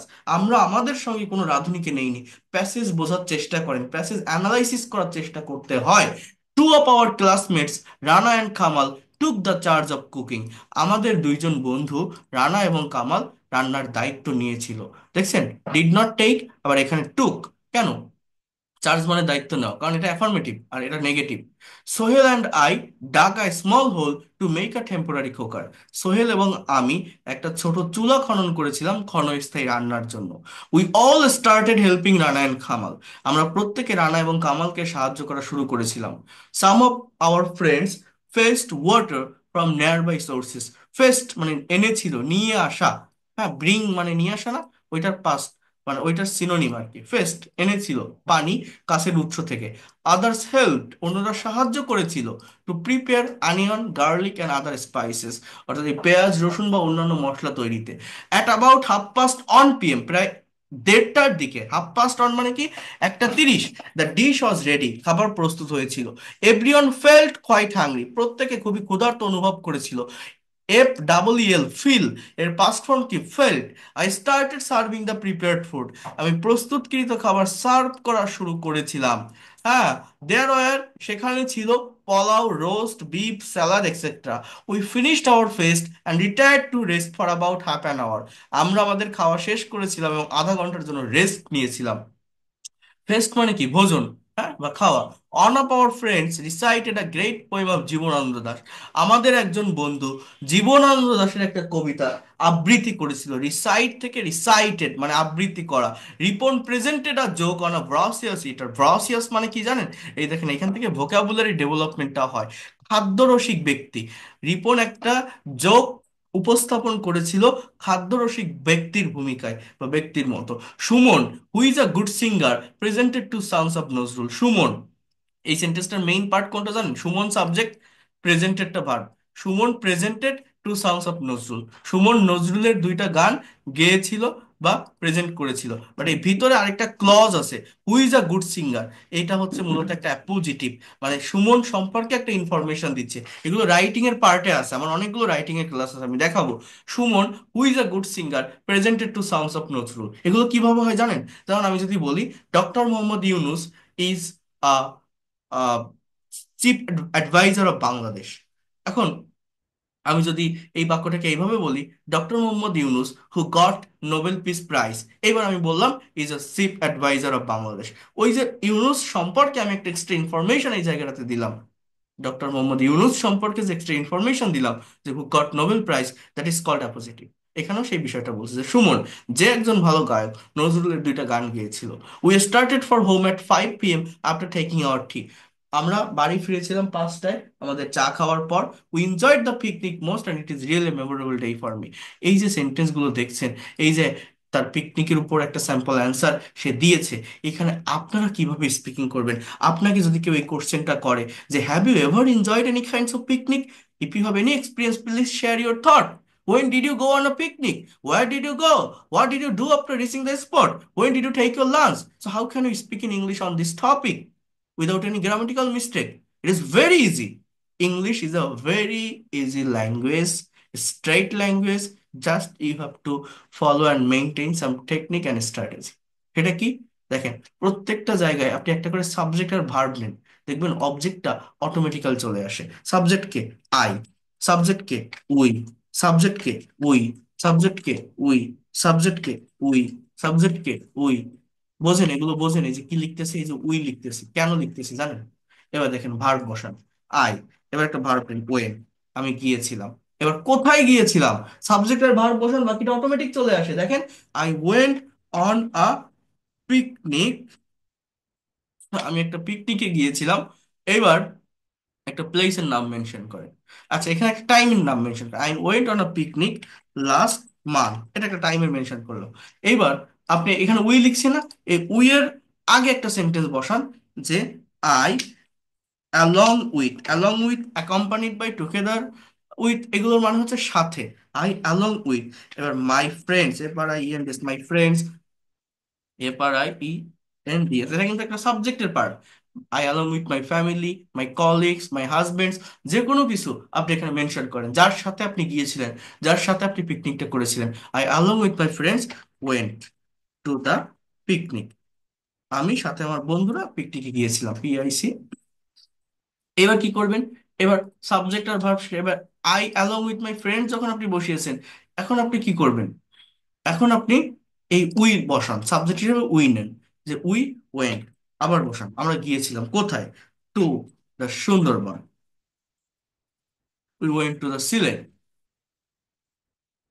We went to the Cox's বাজার। যেভাবে একটা জায়গার নাম মেনশন করেন, এরপর আপনি কি বলবেন? এরপর আপনি ওই পিকনিকটা কিভাবে হয়েছিল আপনি বলেন, যে উই ওয়ার, আপনার কতজন ছিলেন? We were 15 members, we were 100 members. এবার আপনি আবার একটা সাবজেক্ট নেন, যে উই রিচড, আমরা পৌঁছেছিলাম, our grand spot, our grant spot. এবার একটা টাইমের মেনশন করেন, আবার একটা সাবজেক্ট আর ভার্ব নেন, আবার বলেন যে we felt, F E L T, we felt, F E L T, feel মানে কি? অনুভব করা। এবার আপনি কি অনুভব করেছিলেন? দেখেন, আপনি বলেন উই ফেল্ট কোয়াইট হাংরি। এগুলো সব কোন টেন্সে লিখছি? পাস্ট টেন্সে। আবার একটা আপনি সাবজেক্ট নেন, যে উই কুকড, আমরা রান্না করেছিলাম, কিন্তু রেসিপির নাম বলেন, যে বিরিয়ানি, হ্যাঁ, পোলাও, রোস্ট, সালাদ, হ্যাঁ, এটিসি, এক্সেট্রা। তো এইভাবে সাবজেক্ট আর ভার্ব বসালে বাকিটা অটোমেটিক চলে আসে। তারপর আপনি বলেন যে we completed our fest, we finished, F I N I S S, we finished our fest, F E S T. এবার একটা টাইমের মেনশন করেন, অ্যাট 3 p.m, মনে করেন বিকাল 4টায় আমরা খাওয়া শেষ করেছিলাম। একটা পিকনিক করার পর কিছু কালচারাল অ্যাক্টিভিটিস থাকে, তারপর আপনি এইভাবে লিখতে পারেন, আফটার কমপ্লিটিং আওয়ার ফেস্ট। এ তো আমি পরপর সেন্টেন্স লিখছি, এখানে কিন্তু লিঙ্কিং বা ট্রানজিশনাল ওয়ার্ডের ব্যবহার করবেন, যে দেন বা after that, after completing, after finishing, consequently, more over, in this way, in that way. এভাবে কিছু লিঙ্কিং ওয়ার্ড এর ব্যবহার করতে হয়। এরপর আপনি বলেন যে উই প্লেড বা we perform, we perform, PERFORMD. We performed so many cultural, CULTURL, cultural, TIBITIES activities. এবার এখানে উই না দিয়ে এখানে একটা আই দেন, যে আই স্যাং আ সং, আমি একটা গান গেয়েছিলাম। এবার আপনার যে কোনো একটা বন্ধুর নাম মেনশন করেন, যে one of my friend, Raju, Nazrul, যে কোনো কিছু বলেন। বলার পরে আপনি বলেন যে recited, RECITED, recited a poem, বা recited a song, recited a, you can say that poem, অথবা আপনি বলতে পারেন প্রেজেন্টেড আ জোক। যে কোনো কিছু এগুলো নিজের মতো করে বলার চেষ্টা করতে হয়। আবার আপনি এখানে বলেন যে we enjoyed, we enjoyed the picnic a lot. এরপর আপনি বলেন we came back to home, we came back, আমরা বাড়ি ফিরেছিলাম, we came back home at 5 p.m, 5টার দিকে। এরপর আপনি বলেন যে it was really memorable day for me. তাহলে এই যে বাক্যগুলো লিখলাম, আমার কতগুলো বাক্য হলো একটু দেখেন তো। এখানে টোটাল বাক্য কয়টা হচ্ছে? 13টা। এই 13টা সেন্টেন্স আপনি না দেখে আয়নার সামনে দাঁড়িয়ে বলতে পারবেন না, মোবাইলের দিকে তাকায় বলতে পারবেন না। এখানে আমি কোনো হার্ড ভোকাবুলারি ব্যবহার করছি? এটা না পারার মতো কোনো কিছু আছে? না দেখে বারবার বলেন we went on a picnic last month, I along with my friends went to the picnic, we went to the picnic, we went to the Sundarban, we are 15 in numbers, we reached our grand spot, we felt hungry, we cooked biryani, we finished our feast at that time, we performed so many cultural activities, I sang a song, one of my friends recited a poem, we enjoyed this picnic a lot, we came back home at 5 p.m. ভেবে দেখেন, কথাগুলো কঠিন না। Subject একটা সার্কেলে থাকে, verb use করতে হয় time maintain করে। এটা কোন টেন্সে হবে? পাস্ট টেন্সে। সেই ভার্বের পাস্ট ফর্মগুলো বসালাম, সাবজেক্ট আর ভার্ব বসালে বাকি যে জায়গাটা অবজেক্ট অটোমেটিক চলে আসে। এই যে বিষয়গুলো দেখাচ্ছি বা বলছি বা বোঝাচ্ছি, এটা সবাই বুঝবে না, সবাই নিতে পারবে না, বাট অ্যাকচুয়াল ল্যাঙ্গুয়েজের ডেভেলপমেন্টটা এই জায়গা থেকে আসে। এটা একজন টিচারেরও বোঝানো অনেক কঠিন হয়ে পড়ে। আমি যদি সহজ কোনো টপিক পড়াতাম আমার ভালো লাগতো, কিন্তু এই যে জায়গাটা আমি দেখাচ্ছি, এটা দরকার স্টুডেন্টদের ডেভেলপমেন্টের জন্য। এবং এইটা অনেক টিচার আছে জানে বা পারে, কিন্তু আরেকজনকে বুঝাই দেওয়ার ক্ষমতা সবার থাকে না। এবং এটা যদি আপনারা বুঝতে পারেন, আপনার কি, আপনার ভোকাবুলারি ডেভেলপমেন্ট হয়, রিডিং স্পিড বাড়ে, মানে রিডিং এর যে স্কিলটা সেটা ইনক্রিজ হয়, আপনার প্রোনাউন্সিয়েশন ক্লিয়ার হয়, আপনার স্পিকিং করার অ্যাবিলিটি বাড়ে, রাইটিং এর ফরমেশনটা আপনি বুঝতে পারবেন। অর্থাৎ একটা প্যাসেজ থেকে সম্পূর্ণ ল্যাঙ্গুয়েজটাকে ডেভেলপ করা যায় এবং খুব সহজেই সেটা যায়। বাট আমরা এগুলো করি না। আমরা ছোট ছোট রুলস এর ভিতর থাকি, যে ঘরে বসে এটা বলতে হয়, ট্রেনে এটা বলতে হয়, কিচেনে ইংলিশ বলতে হয়, এটা প্লাস এটা এরকম হয়, এইতে হাজারো সেন্টেন্স করতে পারবেন। That is not a language. Language শিখতে গেলে অ্যানালাইসিস করা শিখতে হবে। মনে রাখবেন, যারা ইংলিশে এক্সপার্ট, যারা ইংরেজি পারে, তারা প্রচুর প্রচুর প্যাসেজ অ্যানালাইসিস করছে। যদি আজকে আমি ক্লাস নিচ্ছি, আমার কাছে আপনারা ভর্তি হচ্ছেন, আমার কাছে না হয় যদি অন্য কোথাও কোনোদিন কোনো কোর্স করেন, এমন কোনো টিচারের কাছে করবেন যারা এই প্যাসেজ নিয়ে কাজ করে, নিউজ পেপারে এডিটোরিয়াল নিয়ে কাজ করে। মনে রাখবেন, তারা ইংলিশ জানে ভালো। বাট যারা এই ছোট ছোট রুলস পড়ায় না, এই যে দেখেন এখানে আমার যে রুলস গুলো আছে, এই যে একটা বইতে দেখাইছিলাম না, এই যে 120 রুল, যেমন ইয়েট টু, কিছু করিনি, I I am yet to do the work, I am yet to marry, হ্যাঁ, এই যে সেন্টেন্স গুলো, hardly, I hardly take tea, তুমি আমাকে খুব কম ভালোবাসো, ইউ হার্ডলি লাভ মি। হ্যাঁ, এই যে একটা করে দিলাম, বাকিগুলো আপনারা পারবেন। অনেকে ভাবে কি কত সুন্দর স্পোকেন ইংলিশ শিখছি, বাট এটা থেকে কখনোই ওই ডেভেলপমেন্ট হয় না, আসে না, আসে না, আসে না। ল্যাঙ্গুয়েজ প্রফেশনাল শিখতে গেলে, যারা বিশেষ করে আইএলটিএস এর এক্সামও দিবেন, যারা প্রফেশনাল হতে চান, এইভাবেই ডেভেলপ করতে হয়। এবং এটা তো সবাই নেয় না, এখানে অনেকেই লিভ দিবে, বুঝবে না এই বিষয়গুলো। কিন্তু এটাই আসল ল্যাঙ্গুয়েজ। এইটা যে আরেকজন টিচার আপনাকে বোঝাই দিবে, সেটাও অনেক টিচার জানে বা পারে, কিন্তু আরেকজনকে বুঝাই দেওয়ার ক্ষমতাও সবার থাকে না। কিন্তু এইটাই করতে হয়, এটাই মেইন ল্যাঙ্গুয়েজ। আমি এই যে পর্যন্ত বলছি বা যে কথাগুলো বলছি, কেউ কি আমার কথাটা বুঝতে পারছেন? বা মনে হয় যে উনি যে কথাগুলো বলছে এটা দরকার, বা ইম্পর্টেন্ট বা ইফেক্টিভ প্যাসেজ অ্যানালাইসিসটা দরকার ইংরেজি ভাষাটা ডেভেলপমেন্টের জন্য? বুঝতে পারেন কিছু? কথা কি শোনা যাচ্ছে ক্লিয়ার? বলেন তো। হ্যাঁ। Yes, sir. আচ্ছা, ঠিক আছে। জি, শোনা যাচ্ছে। ওকে। Yes, sir. জি, স্যার। জি, ওকে, ভালো লাগতেছে। ধন্যবাদ। একটু ওয়েট করেন, একটু ওয়েট করেন, আমরা আরেকটু সামনের দিকে যাই। তো এরকম বিভিন্ন টপিক আছে, সব টপিকে যে পাস্ট টেন্স রিলেটেড হবে বিষয়টা এরকম না। আমার ফিউচার টেন্স বা মডাল ভার, প্যাসিভের সেন্টেন্স হতে পারে, সেগুলো আমি পরবর্তী ক্লাসগুলো থেকে আপনাদেরকে দেখাবো। আমার মেইনলি যে জায়গাগুলো দেখেন, আমি কি করাচ্ছিলাম, টেন্স করাচ্ছিলাম, সেইখান থেকে এই জায়গাটাতে চলে আসলাম কেন? কারণ এই বিষয়গুলো আমাদের দেখা প্রয়োজন, বোঝা প্রয়োজন, নেওয়া প্রয়োজন। এটা আমি আমার প্রত্যেকটা স্টুডেন্টকে করিয়ে থাকি পেইড কোর্সে। এইটুকু দেখাই দিলাম। এবার আপনি নিজের মতো করে নিজের একটা এক্সপিরিয়েন্স শেয়ার করেন, যে যেদিন যে জায়গায় পিকনিকে গিয়েছিলেন, যে কাজগুলো করেছিলেন, দেখবেন আপনি পারবেন। আপনি কেন পারবেন না? আমরা নিজেরাই ইংরেজি ভাষাটাকে কঠিন করে ফেলি, বাট এটা কঠিন না। ওকে। সো এখন আমি আরেকটা বিষয় নিয়ে একটু দেখাবো। এই যে প্রত্যেকটা জায়গায় আমি একটা কথা বারবার বলছি, আমাকে ভার্বের উপর ফোকাস করতে হবে, ভার্ব শিখতে হবে, ভার্বের ফর্ম জানতে হবে, ভার্বের বাংলা অর্থ জানতে হবে।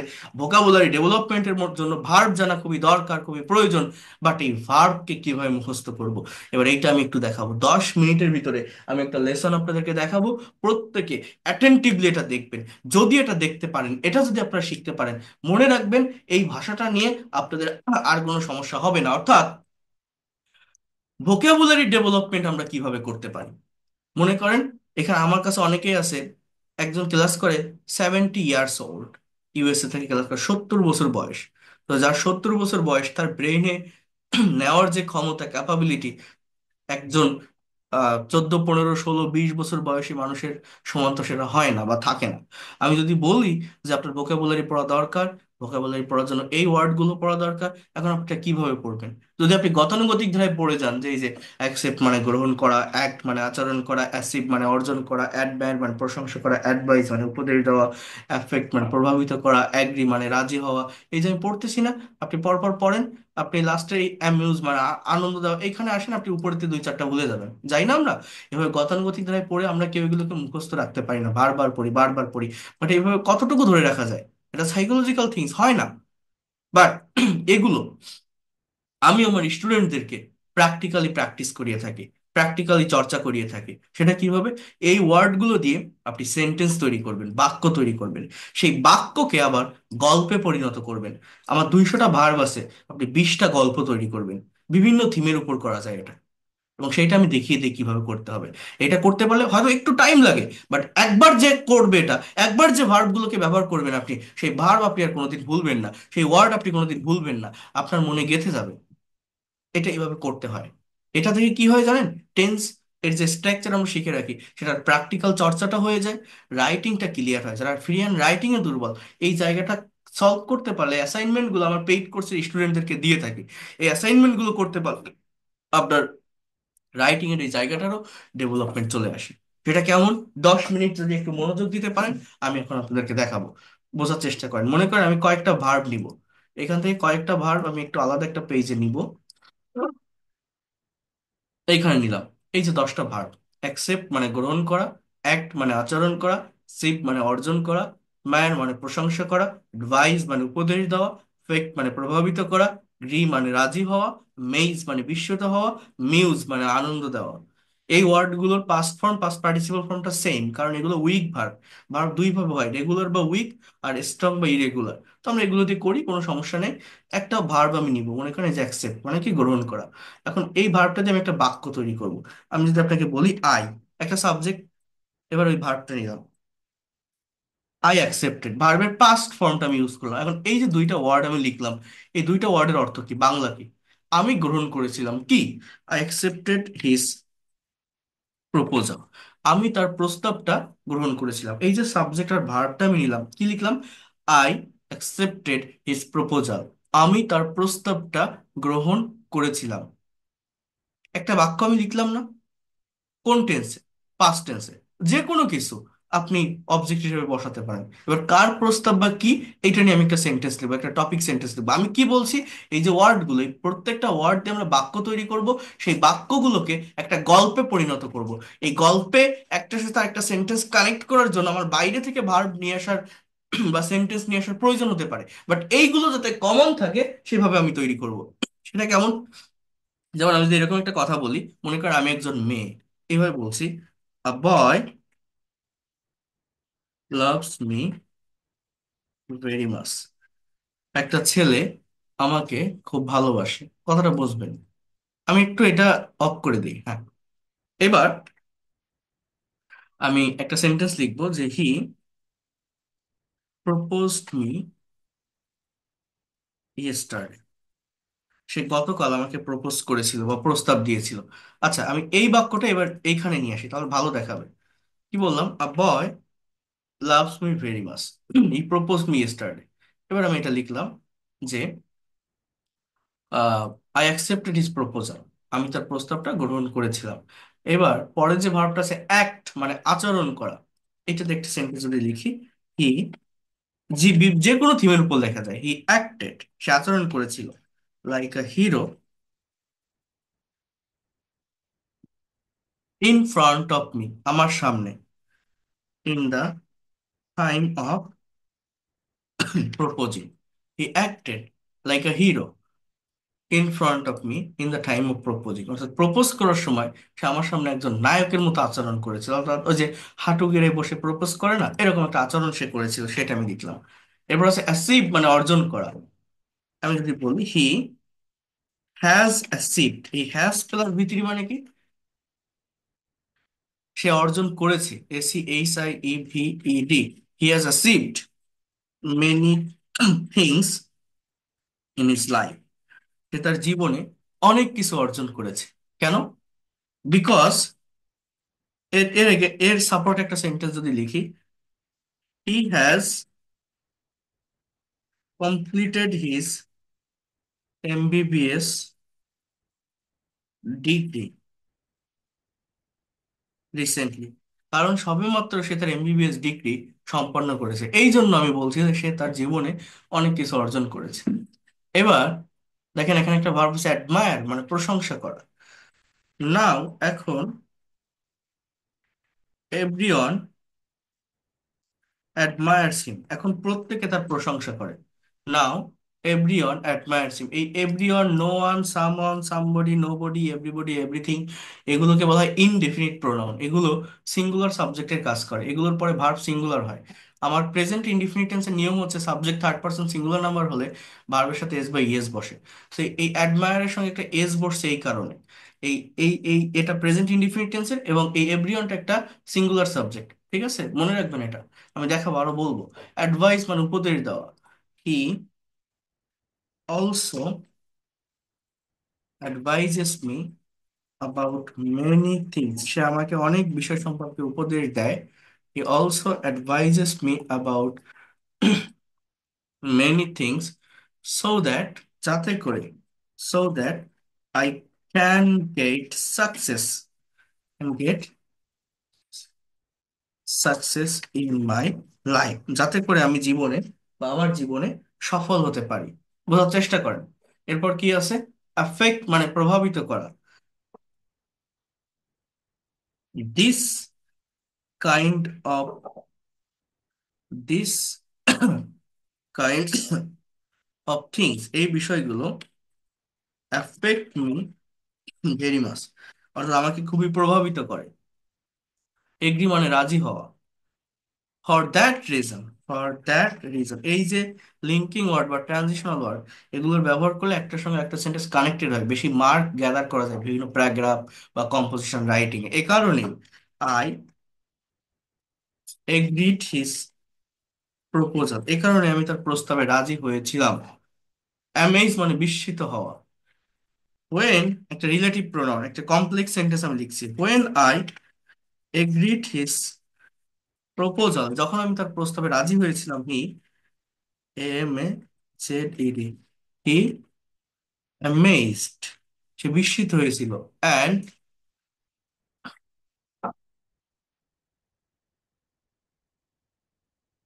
অ্যামিউজড মি লট, এবং আমাকে অনেক আনন্দ দিয়েছিল। অ্যামিউজ মানে আনন্দ দেওয়া। আমরা একসঙ্গে শেষ করে দিই, একটা এন্ডিং নিব, একটা লাস্ট একটা সেন্টেন্স লিখবো।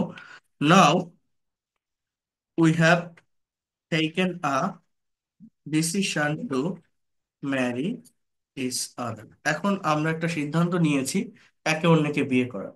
তাহলে এই যে একটা গল্প আমি তৈরি করলাম, আর লিখবো না। এই গল্পের ভিতর আমি কিন্তু এখানে যে ভার্বগুলো, এই ভার্বগুলোকে কমনলি রাখছি। এটা বিভিন্ন থিমের উপর করা যায়, এটা আমার মনে যেভাবে আসছে আমি সেভাবে আপনাদের সামনে প্রেজেন্ট করলাম। এবার এইখানে আমি একটা হেডলাইন দিব, একটা টপিক সেন্টেন্স লিখবো। ফর এক্সাম্পল, লাভ স্টোরি, অর্থাৎ একটা ভালোবাসার গল্প। এইভাবে আমি একটা টপিক সেন্টেন্স একটা হেডলাইন দিলাম। এবার একটু বোঝার চেষ্টা করেন, আমি জিনিসটা একটু বুঝিয়ে দিই আপনাদের ভালোভাবে। আমাদের ভার্ব গুলো কি ছিল? এরকম যে কোনো থিমের উপরে 10টা 10টা করে ভার্ব যে একটা গল্প তৈরি করেন, একবার এই ভার্ব গুলোকে ব্যবহার করলে আপনি আর ভুলবেন না।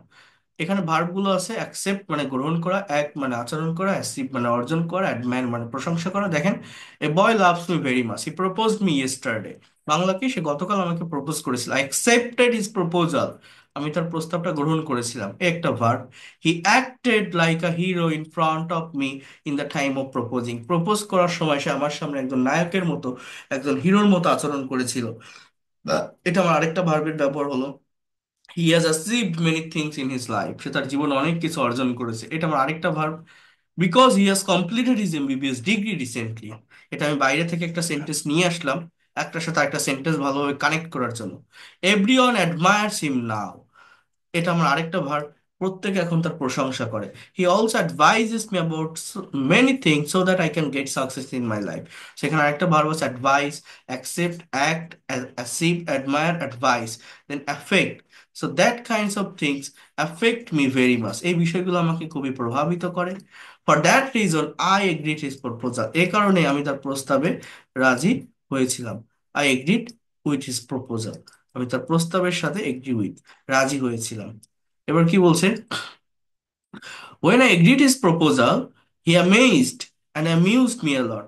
সে বিস্মিত হয়েছিল এবং আমাকে অনেক আনন্দ দিয়েছিল। অ্যামেজ মানে বিস্মিত হওয়া, অ্যামিউজ মানে আনন্দ দেওয়া। তাহলে এই সবগুলো ভার্ব কিন্তু আমি কমনলি এই ছোট্ট একটা গল্পের ভিতর ব্যবহার করছি। এইভাবে ভার্বগুলোতে যদি বাক্য লেখেন, সেই বাক্যগুলোকে একটা গল্পে পরিণত করেন, তাহলে এই ভার্বের ব্যবহারটা আপনি কোনোদিন ভুলবেন না। আপনার রাইটিং এর যে স্কিল, সেটা ডেভেলপড হবে। আপনি যখন একটা সেন্টেন্স লিখছেন, সেটা কোন টেন্সে লিখছেন, এটাও যখন আপনি আইডেন্টিফাই করতে পারবেন, এই টেন্সের যে প্র্যাকটিক্যাল চর্চা, প্র্যাকটিক্যাল প্র্যাকটিস, এটাও হয়ে যাবে। এইটা আমি আমার স্টুডেন্টদেরকে করিয়ে থাকি, এবং এইভাবেই ভোকাবুলারি ডেভেলপমেন্টটা করতে হয়। হয়তো একটু টাইম লাগে, বাট একবার করতে পারলে আপনি এটা ভুলবেন না। আপনি ইউটিউব চ্যানেলে যান, যে কোনো জায়গায় যান, হাজার হাজার টাকা খরচ করেও এই যে ক্লাসটা আমি দেখাচ্ছি ফ্রিতে আপনি করছেন, আপনি পাবেন না কোথাও। কারণ আমাদের ক্রিয়েটিভ হতে হবে। প্রত্যেকটা জায়গায় যদি প্র্যাকটিক্যালি অ্যাপ্লাই করতে পারেন বিষয়গুলোকে, আপনি দ্রুত ল্যাঙ্গুয়েজটাকে ডেভেলপ করতে পারবেন, এবং এইটা আমি আমার স্টুডেন্টদেরকে করিয়ে থাকি। দেখেন, আমি একটা পার্মানেন্ট জবের ভিতরে আছি। আমার এই ল্যাঙ্গুয়েজটা শেখানো, এটা আমার মেইন বিজনেস না। আমি আমার ফ্রি টাইম বা লেইজার টাইমে এটা করে থাকি। আমার অফলাইনের কোনো কোর্স বা প্রতিষ্ঠানও নেই, কারণ আমি একটা জায়গায় ইনভলভ আছি, একটা জবের ভিতরে বিভিন্ন জায়গায় টিচার্সদের ট্রেনিং দিচ্ছি, আর্মি অফিসারদের, পুলিশ অফিসারদের ট্রেনিং দিয়ে যাচ্ছি। বাট এই যে টাইমটাতে, ফ্রি টাইমটাতে আমি করাচ্ছি এখানে আপনাদের, আমার হয়তো লাখ লাখ হাজার হাজার সাবস্ক্রাইবার, ফলোয়ার নেই, কারণ আমি রাত দিন এটা নিয়ে পড়ে থাকতে পারি না। বা এই রেগুলার এতে কন্টেন্ট দেওয়া এগুলো আমি দেই না। আমার একটা ইউটিউব চ্যানেল আছে, আপনারা দেখছেন, 25 প্রায় 26 হাজার সাবস্ক্রাইবার হতে যাচ্ছে। তো সেখানে আমি কোনো ভিডিও তৈরি করি না। একটা পেজ আছে, 2 মাস 4 মাস পর পর একটা পোস্ট দেই, ওই টাইমটাও পাই না। তো ওই এই যে চ্যানেলগুলো, এখানে এই যে লাইভ ক্লাসটা নিচ্ছি, এই ক্লাসটাই জাস্ট ওইখানে আমি আহ, ছেড়ে দেই, যাতে করে যারা একবার আমার ক্লাস করছে তারা যেন আরেকবার ওটা দেখতে পারে, যারা মিস করে গেছে বা বুঝতে সমস্যা হয়েছে। ওইটা যে আমার বড় করতে হবে, ওইটা নিয়ে যে বিজনেস করতে হবে, এরকম না। বাট আমি কি করি, আমার এই ল্যাঙ্গুয়েজটা জানা আছে। আমি পাবলিক ইউনিভার্সিটি থেকে ইংলিশে অনার্স মাস্টার্স করছি, আইএলটিএস কমপ্লিট করছি, এটা আমি শিখিয়ে থাকি। তো যারা বিভিন্ন জায়গা থেকে শেখার চেষ্টা করে, অনলাইন অনেক বড় বড় প্রতিষ্ঠান আছে, আপনি যাবেন, এত দিনের কোর্স, এত ঘন্টা, এত ঘন্টার ভিতরে আপনি ডেভেলপ করতে পারবেন, বা 7 দিনে ডেভেলপ করতে পারবেন, 14 দিনে ডেভেলপ করতে পারবেন, এরকম দেখায় বলে। বিভিন্ন কোর্স বিজ্ঞাপন আপনারা দেখছেন। অনেকে আছেন যারা বিভিন্ন জায়গায় অলরেডি পেইড কোর্স করে থাকেন, অফলাইন হোক বা অনলাইন হোক। আপনি যে কোনো একটা জায়গায় পেইড কোর্স করবেন, আর আমার এই ফ্রি ক্লাসগুলো করে যাবেন। এই ফ্রি ক্লাসগুলোর সঙ্গে আপনার পেইড কোর্সটা কম্পেয়ার করবেন। যদি বেটার কিছু না পান, তখন আপনি বলবেন। এটা আমি কনফিডেন্টের সাথে কেন বলছি, কারণ আমি যেভাবে শেখাই, যাদেরকে শেখাই, আমার নিজের ভিতরে যা কিছু আছে সেইভাবে আমি সেটা দিয়ে বোঝানোর বা শেখানোর চেষ্টা করি। আমি নির্দিষ্ট একটা জায়গায় কিন্তু আটকে থাকি না। পড়াচ্ছিলাম কি ভেবে দেখেছেন কখনো? ওই টেন্স দেখাচ্ছিলাম, সেইখান থেকে কোন জায়গায় আসলাম, প্রেজেন্টেশন কিভাবে দিবেন, ভোকাবুলারি কিভাবে ডেভেলপ করবেন, এই জায়গাগুলোতে আমি চলে আসছি। তো এই প্র্যাকটিক্যাল জায়গাটা না বুঝতে পারলে, প্র্যাকটিক্যালি ল্যাঙ্গুয়েজটা শিখতে না পারলে, কখনোই ওই ছোট ছোট কন্টেন্ট দেখে হয় না। অনেক বড় বড় প্রতিষ্ঠানে আপনি যান, আর আমার এই ফ্রি ক্লাসগুলো করে দেন। যদি পজিটিভ মাইন্ডে নিতে পারেন, আপনি এখান থেকে, তার থেকে বেটার কিছু ছাড়া আপনি কম কিছু পাবেন না, এতটুকু আমি বলতে পারি। আমি যদি এটা নিয়ে পড়ে থাকতাম, রেগুলার এতে কন্টেন্ট করতাম, আমি হয়তো এখানে বড় কিছু করতে পারতাম। বাট যাই হোক, যে জায়গায় আছে সৃষ্টিকর্তা অনেক ভালো রাখছে। আল্লাহ তাআলা আমাকে অনেক কিছু দিয়েছে। এবং এইখানেও আমি যাদেরকে এই যে কোর্সগুলো করাচ্ছি, প্রচুর স্টুডেন্ট এই অনলাইনে ভর্তি হয় আমার ব্যাচটাতে। তো যে কথাটা বলতে চাচ্ছি, ল্যাঙ্গুয়েজের প্র্যাকটিসটা এইভাবে করতে হয়। এখন আমি আপনাদের যেটা দেখাবো সেটা হচ্ছে কন্টিনিউয়াস এবং পারফেক্ট টেন্সের এই ব্যবহারটা। এখন কিভাবে এটা করতে হবে আমি বুঝিয়ে দিচ্ছি বা বলতেছি। বাট যে জিনিসগুলো আমি বললাম এতক্ষণ, বা যা যা দেখালাম, আপনারা একটু হলেও কি কিছু নিতে পেরেছেন বা বুঝতে পেরেছেন? এই দেখেন, আমি যদি আরো কিছু ভার্বের কাছে আসি, ভার্বগুলো কইছিলাম, আমি মনে করেন এই অ্যামিউজ পর্যন্ত ভার্ব নিয়েছিলাম। এখন মনে করেন এর পরের ভার্বগুলো দিয়ে আমি একটা থিম তৈরি করব। কিভাবে করবেন আপনি? মনে করেন এই যে অ্যান্সার মানে উত্তর দেওয়া, একটা সাবজেক্ট নেন আই, একটা ভার্ব নেন অ্যান্সার। আপনি যদি বলেন আই আনসার্ড, আমি উত্তর দিয়েছিলাম, এবার কিসের উত্তর দিয়েছিলেন? আপনি বলেন I I answered their all question. Appear মানে প্রদর্শিত হওয়া, অ্যারেঞ্জ মানে আয়োজন করা। এগুলো দিয়ে একটা গল্প তৈরি করে ফেলেন। ফর এক্সাম্পল, আপনি যদি এরকম একটা সেন্টেন্স বলেন, আ সোশ্যাল অর্গানাইজেশন অ্যারেঞ্জড আ কুইজ কম্পিটিশন।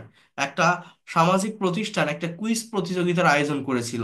এবার আপনি বলেন I arrive there on time, আমি সেখানে সময় মতো পৌঁছেছিলাম। When I was going there some criminals attacked me, যখন আমি সেখানে যাচ্ছিলাম কিছু সন্ত্রাসী আমাকে আক্রমণ করেছিল। After that I reached the spot safely. Then they asked me many questions.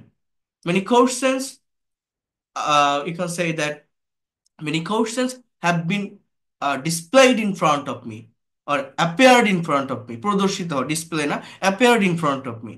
I answered their all question properly. এই যে একটা সেন্টেন্স বা একটা টপিকের উপর, একটা থিমের উপর আমার বাক্য তৈরি করা হয়ে গেল। সেইভাবে এটা করা যায়, করতে পারবেন আপনারা। এ তো ইনস্ট্যান্টলি বলতেছি, অনেকগুলো বিষয় একসঙ্গে দেখাচ্ছি।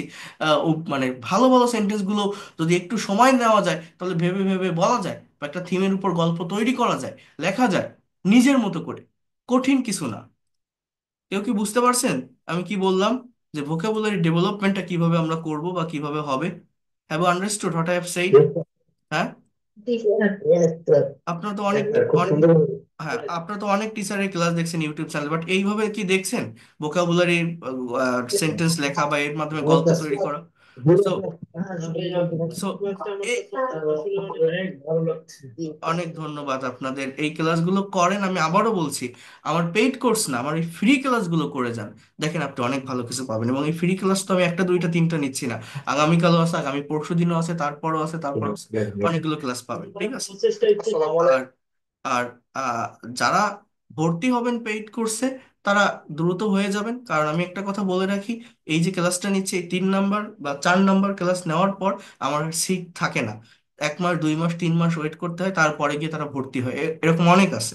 তো যদি ভর্তি হতে চান দ্রুত হয়ে যাওয়ার চেষ্টা করবেন, যদি মনে করেন এই লোকটা পড়াতে পারে, বোঝাতে পারে, টেকনিক ভালো, শিখতে পারবো, বিশ্বাস থাকে, ভরসা থাকে, যদি মনে হয় প্রফেশনালি ল্যাঙ্গুয়েজটা ডেভেলপ করতে চান। কারণ ফ্রিতে কখনো অ্যাকচুয়াল ডেভেলপমেন্টটা হয় না, এবং এখানে ওই টু ওয়ে কমিউনিকেশনটা ওইভাবে সম্ভব হয় না, আনমিউট করে দিলে একসঙ্গে সবাই কথা বলে ওঠে, ওইভাবে হয়ে ওঠে না। তো যে বিষয়টা বলছি, একবার আমাকে একটু বলবেন, এই পর্যন্ত যতটুকু দেখালাম, একটা কনসেপ্ট বা আইডিয়া কি পেয়েছেন আসল ল্যাঙ্গুয়েজটা কি, বা কিভাবে ডেভেলপ করতে হবে, বা এইটাই অ্যাকচুয়াল ওয়ে? হ্যাঁ, একটা কনসেপ্ট বা আইডিয়া। 16 তারিখের মধ্যে ওকে, ভর্তি হতে হবে। খুব ভালো লাগছে। ওকে, থ্যাংক ইউ। আচ্ছা, এবার একটু দেখেন, এবার আমি একটু কন্টিনিউয়াস এবং পারফেক্ট টেন্স নিয়ে কথা বলবো, এবং কিভাবে সেগুলোকে নেগেটিভ ইন্ট্রোগেটিভ বা নেগেটিভ ইন্ট্রোগেটিভ করবেন সেটা বলবো। আজকের ক্লাসটা একটু লেন্দি লেন্দি হতে পারে, অর্থাৎ 11টা 15 বাজে, 11টা 45 আমার বাজতে পারে শেষ করতে। তো সবাই একটু থাকার চেষ্টা করবেন, যদি মনে হয় যে আপনি শিখতে পারছেন বা নিতে পারছেন, কারণ এরকম ক্লাস আপনি, আবারও বলছি, হাজার হাজার টাকা খরচ করেও অফলাইনেও এই যেটা আমি দেখাচ্ছি এর থেকে মানে বেশি কিছু আপনি পাবেন না কখনো। এর থেকে কম পেতে পারেন, বাট বেশি ইনফরমেশন পাবেন না। আমি সেইভাবেই সবকিছু বুঝিয়ে থাকি, দেখিয়ে থাকি, শিখিয়ে থাকি প্রত্যেকটা স্টুডেন্টকে। আর কোর্সের কথাটা বারবার সবাই জানতে চায়, ডিটেলস নিতে চায়। এটা আমি গতদিনও বলেছি, আজকে আর আমি অতটা ডিটেলসে বলবো না, কারণ আমার অনেকগুলো বিষয় পড়াতে হবে। শুধুমাত্র এতটুকু বলে রাখছি, 11 তারিখ আগামী মঙ্গলবার থেকে শুরু হবে। ক্লাস টাইম থাকবে রাত 10টায়, রাত 10টা থেকে 11টা, এই টাইমে ক্লাস করবেন। এবং সপ্তাহে 4 দিন ক্লাস হবে, রবি মঙ্গল বৃহস্পতি শুক্র। 1 ঘন্টা করে ক্লাস টাইম, 3 মাসের কোর্স। 3 মাসের ভিতর যদি কাভার করতে না পারেন, আরো সময়, আপনি যদি চান ক্লাস করতে চান করতে পারবেন, তার জন্য আলাদা টাকা দিতে হবে না। বাট যারা রেগুলারিটি মেনটেন করে ক্লাস করবেন, 3 মাসও লাগে না, 2 মাসের ভিতরে কাভার করতে পারবেন। সেইভাবে আমি পড়িয়ে থাকি। টোটাল কোর্স ফি 2,000 টাকা। এই 2,000 টাকার ভিতরেই আপনি যত দিন না পর্যন্ত এক্সপার্ট এবং ফ্লুয়েন্ট হবেন থাকতে পারবেন। এবং এই কোর্সটা যে কোনো বয়সের যে কেউ করতে পারবেন, আপনি স্টুডেন্ট হন, house wife, teacher, officer, job holder, freelancer বা ইমিগ্রান্ট, প্রত্যেকেই করতে পারবেন, এবং স্ব স্ব সেক্টরে আপনি আহ, এটাকে কাজে লাগাতে পারবেন। যারা আইএলটিএস এর প্রিপারেশন নিচ্ছেন, এটাও তাদের জন্য ইফেক্টিভ একটা কোর্স হবে, কারণ এখানে আমি আইএলটিএস এরও অনেকগুলো সেশন নিয়ে থাকি, কথা বলে থাকি। এই কোর্সটা করেই ডিরেক্টলি আপনি আইএলটিএস এর এক্সামে বসতে পারবেন। সেইভাবে আমি আপনাকে প্রিপেয়ার করে দিব। প্রত্যেকটা মেইন স্পোকেনের ব্যাচে 30 জন করে স্টুডেন্ট থাকবে। এই ব্যাচগুলো সন্ধ্যা বা রাতে হয়, যাতে করে স্টুডেন্ট, চাকরিজীবী বা অন্য পেশার মানুষরা সময় বের করে করতে পারেন। এখনো যারা ভর্তি হতে চান হতে পারবেন। এইভাবে স্ক্রিন শেয়ার করে ক্লাসগুলো নিয়ে থাকি, ওয়ার্ড বা পাওয়ার পয়েন্ট স্লাইডের মাধ্যমে।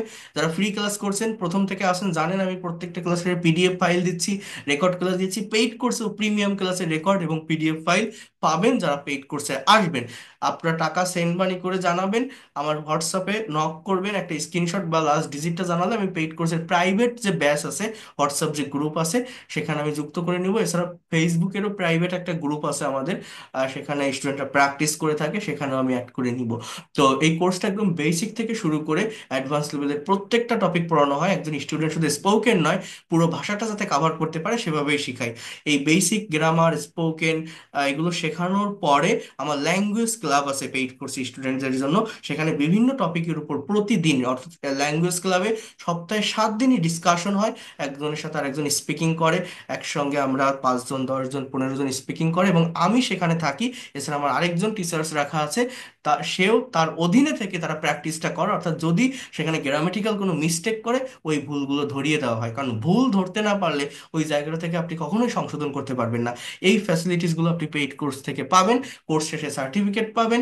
যারা পেইড কোর্সে ভর্তি হবেন তারা একটা আইডি কার্ড পাবেন, আপনাকে একটা আইডি কার্ড দেওয়া হবে যে আপনি আমার ব্যাচের স্টুডেন্ট। একটা ফর্মাল প্রসেসে এই জায়গাটা থেকে আপনি ভালো কিছু নিতে পারবেন, এতটুকু আমি বলতে পারি। এরকম একটা আইডেন্টিটি আপনার থাকবে। এছাড়া আরেকটা যে বিষয়, আমার লেখা একটা বই আছে, এই বইটা, দুইটা বই আমার। সো এই বইটা আমি পিডিএফ ফাইল আপনাদেরকে পাঠিয়ে দিব। এখানে আপনার এই যা যা দরকার আছে, tense, part of speech, preposition, এগুলো সব কিছুই আপনারা পাবেন এখান থেকে। 139 পেজের একটা বই স্পোকেন ইংলিশের উপর। আরেকটা বই আছে আমার অফলাইনে, সেটা হচ্ছে 400 পেজের একটা বই। এই যে বইটা আপনারা দেখছেন, এই বইটা মানে এটাতে কমপ্লিট ল্যাঙ্গুয়েজটা আছে, অর্থাৎ grammar, pronunciation, spoken, vocabulary, reading, writing, আমার এই বইটাতে সব কিছুই আছে। আহ, এটা অফলাইনে আপনারা অর্ডার করতে পারেন, যারা পেইড কোর্স বা ফ্রি কোর্স। এই বইটার প্রায় 400 টাকা। এই যে আমার হাতে আমি দেখাইছিলাম, এটা আমার নিজের হাতে লেখা একটা বই। যারা আমার ক্লাস করেন, এই বইটা কাছে রাখলে আপনার একটা দলিল, একটা সম্পদ, একটা গাইডলাইন হয়ে থাকবে। আর রেগুলার আমার ক্লাসটা করবেন, আশা করি কোথাও ব্যর্থ হবেন না, অনেক ভালোভাবে ডেভেলপ করতে পারবেন। যারা পেইড কোর্সে আসবেন না, তারাও এই বইটা নিতে পারেন, রাখতে পারেন। স্পোকেন ইংলিশ শেখার জন্য একদম সহজ এবং সাবলীল ভাষায় আমি সবকিছু তুলে ধরেছি যা যা লাগে এই জায়গাটাতে, এই বইটাতে। ঠিক আছে, এটা হচ্ছে বিষয়। আর যারা পেইড কোর্সে আসবেন, তাদের এগুলো নিয়ে এত ভাবতে হবে না, তারা আমার উপর সবকিছু ছেড়ে দেন। আমি আপনাকে রেগুলারিটি মেনটেন করে জাস্ট ক্লাস করবেন, আপনাকে ল্যাঙ্গুয়েজটা শেখানোর বা ডেভেলপ করানোর দায়িত্বটা আমার, এতটুকু আমি বলতে পারি। তো এই হচ্ছে বিষয়। যারা আসবেন তারা যাবেন, জানাবেন। ইভেন ওয়ান টু ওয়ান সেশনও নিয়ে থাকি। 2,000 টাকা কোর্স ফি একবারে দিলে আর কোনো ঝামেলা থাকবে না। বাট যদি না পারেন, আমি এই সুযোগটাও রাখি, 1,000 টাকা অ্যাডভান্স করেও শুরু করতে পারবেন। যারা ইন্ডিয়া থেকে আসেন, গুগল পে বা ফোন পে করেও পেইড কোর্সের ক্লাসগুলো করতে পারবেন। আর এখানে টোটাল 70টা ক্লাস, এটাও আমি বলছি ডিটেলসে। প্রথম 10টা ক্লাস থাকবে বেসিক গ্রামারের উপর, যাতে করে আপনার ভিত্তিটা মজবুত হয়, আপনি ইনস্ট্যান্টলি একটা প্রেজেন্টেশন দিতে পারেন, ভাইবা ফেস করতে পারেন, স্কুল, কলেজ, ইউনিভার্সিটি বা বিভিন্ন অফিসে ফ্রি হ্যান্ড একটা paragraph, composition, CV, report, blog, dialog dialog যাতে আপনি লিখতে পারেন কোনো কনফিউশন ছাড়া। এর জন্য কিছু বেসিক গ্রামারের ক্লাস নিব। এরপর 30টা স্পোকেনের ক্লাস থাকবে, অর্থাৎ ইংলিশে কথা বলার জন্য যা কিছু দরকার সেটা এখান থেকে আপনি পাবেন। আপনার ভোকাবুলারি, আপনার এই যে কি বলে, টেন্স, মডাল, প্যাসিভ, এইগুলোকে ব্যবহার করে, অর্থাৎ যে কোনো কিছু বাংলায় ভাবলে, whatever you think in Bangla, you'll be able to speak in English. বাংলায় কোনো কিছু ভাবলে কিভাবে সেটাকে ইংলিশে লিখবেন বা বলবেন, তার জন্য যা দরকার সেটা এখান থেকে দেখাবো। এরপর 40 থেকে 50 নম্বর ক্লাসগুলো থাকবে ফ্রি হ্যান্ড রাইটিং এবং অ্যাডভান্স লেভেলের গ্রামারের উপর। এই জায়গাটা থেকে ল্যাঙ্গুয়েজটাকে আরো এক ধাপ আপনি ডেভেলপ করতে পারবেন। যারা এই জায়গাটাতে, অর্থাৎ রাইটিং এ যারা এক্সপার্ট হতে চান, BCS, bank job, admission test যারা দিবেন, বা যারা email writing, content writing, blog writing, যারা ফ্রিল্যান্সার আছেন, এই রাইটিং এর ক্লাসগুলো তাদের জন্য ইফেক্টিভ হবে। 10টা মাস্টার্স ক্লাস রাইটিং এর উপর। আমার ফিফথ ফ্রি লাইভ ক্লাসটা এই রাইটিং এর উপর আছে, করলে আপনারা বুঝতে পারবেন। এরপর একটা স্টুডেন্টকে শুধু পড়ালেই তো হয়ে যাবে না, প্র্যাকটিস দরকার। 50 থেকে 70 নম্বর ক্লাস গুলো, এই ক্লাসে বসে আপনাদেরকে দিয়ে আমি কনভারসেশন, ট্রান্সলেশন এবং প্রেজেন্টেশন ক্লাস নিব। সার্টেন টপিকের উপর স্পিকিং করবেন, সেখানে যে ভুলটা হবে আমি ধরিয়ে দিব। সেইভাবে যদি করে, আপনি কেন পারবেন? আপনি পারবেন। এবং আমার সবগুলো ক্লাস, অনেকে মনে করে ফ্রি ক্লাস ভালোভাবে নিচ্ছে, পেইড কোর্সে তো গাফিলতি করবে, ফাঁকি দিবে। এটা এটা যদি আপনার মনে হয়, বিশ্বাস ভরসা না থাকে, আসার দরকার নেই, ফ্রি ক্লাসগুলো করে যান, অনেক কিছু শিখতে পারবেন। আর এটার জন্য আমার পেইড কোর্সের অনেকগুলো ক্লাসও আমার ওই ইউটিউব চ্যানেলে আপলোড দেওয়া আছে। 2 মাস বা 3 মাস পরেও তাদের কিভাবে শেখায়, কিভাবে বোঝায়, এটা আপনারা দেখবেন। কারণ আমি ওই 100-200 স্টুডেন্ট নিয়ে তো কাজ করি না। আমার 30 জন থাকুক, বা তারা যাতে ফ্লুয়েন্ট এবং এক্সপার্ট হয়, বের হয়, আমি যেন দেখাতে পারি, আমি সেইভাবেই কাজ করি। এই জন্য ওই জায়গাটা আমি কোনো গাফিলতি দেই না। কারণ একটা স্টুডেন্ট যখন ফ্লুয়েন্টলি স্পিকিং করে, কথা বলে, সে যখন আমাকে একটা ক্রেডিট দেয়, এর থেকে ভালো লাগা, এর থেকে প্লেজারের অন্য কোনো কিছু হয় না। তো এই জন্য আমি তাদের শেষ পর্যন্তই সমান ইফোর্ট দিয়ে ইভেন পেইড করছে, এর থেকে ওয়েল এনভায়রনমেন্টে আপনি সবকিছু শিখতে পারবেন, এতটুকু আমি বলতে পারি। এখানে তো দ্রুত কথা বলে যাচ্ছি, বা সেখানে আরো ভালোভাবে শিখতে পারবেন। তো 2,000 টাকা কোর্স ফি যারা পারবেন একবার দিয়ে দিবেন, এটা আমি বলে রাখলাম, তাহলে কোনো ঝামেলা থাকবে না। যারা পারবেন না, যদি কষ্ট হয়ে যায় একবারে 2,000 দিতে, 1,000 টাকা অ্যাডভান্স করেও শুরু করতে পারবেন। বাকি 1,000 টাকা পরবর্তী মাসে এরকম টাইমেও দিলে হবে। এই নাম্বারে সেন্ড মানি করে জানাবেন, 01997356957। আর একটা হচ্ছে 01338689196। দুইটাতেই বিকাশ বা নগদ আছে, রকেট আছে এইটাতে। তো সেন্ড মানি করে হোয়াটসঅ্যাপে লাস্ট ডিজিট অথবা স্ক্রিনশট দিলে আমি পেইড কোর্সের প্রাইভেট যে ব্যাচ বা যে গ্রুপ, সেখানে আপনাকে অ্যাড করে নিব। 11 তারিখ রাত 10টা থেকে ক্লাস শুরু করতে পারবেন। 3 মাসের কোর্স, সপ্তাহে 4 দিন ক্লাস, রবি, মঙ্গল, বৃহস্পতি, শুক্র, রাত 10টা থেকে 11টা। I hope within 3 months you will be expert and fluent in English if you maintain this class regularity. তো এই হচ্ছে মেইন বিষয়।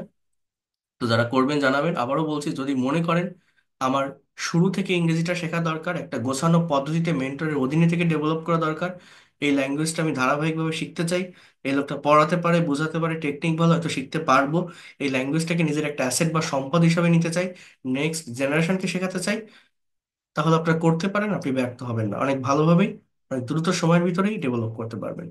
এতটুকু বলে রাখলাম। ওকে, সো এখন আমরা একটু কন্টিনিউয়াস এবং পারফেক্ট টেন্সের কাছে আসি। কিভাবে এগুলো আমরা শিখতে পারি এটা আপনাদেরকে একটু দেখাবো। একটু মনোযোগ দেন, দেখার চেষ্টা করেন, বোঝার চেষ্টা করেন, নেওয়ার চেষ্টা করেন। ঠিক আছে? দেখেন, যে কথাটা আমি বলছি, কন্টিনিউয়াস বলতে আমরা কি বুঝি?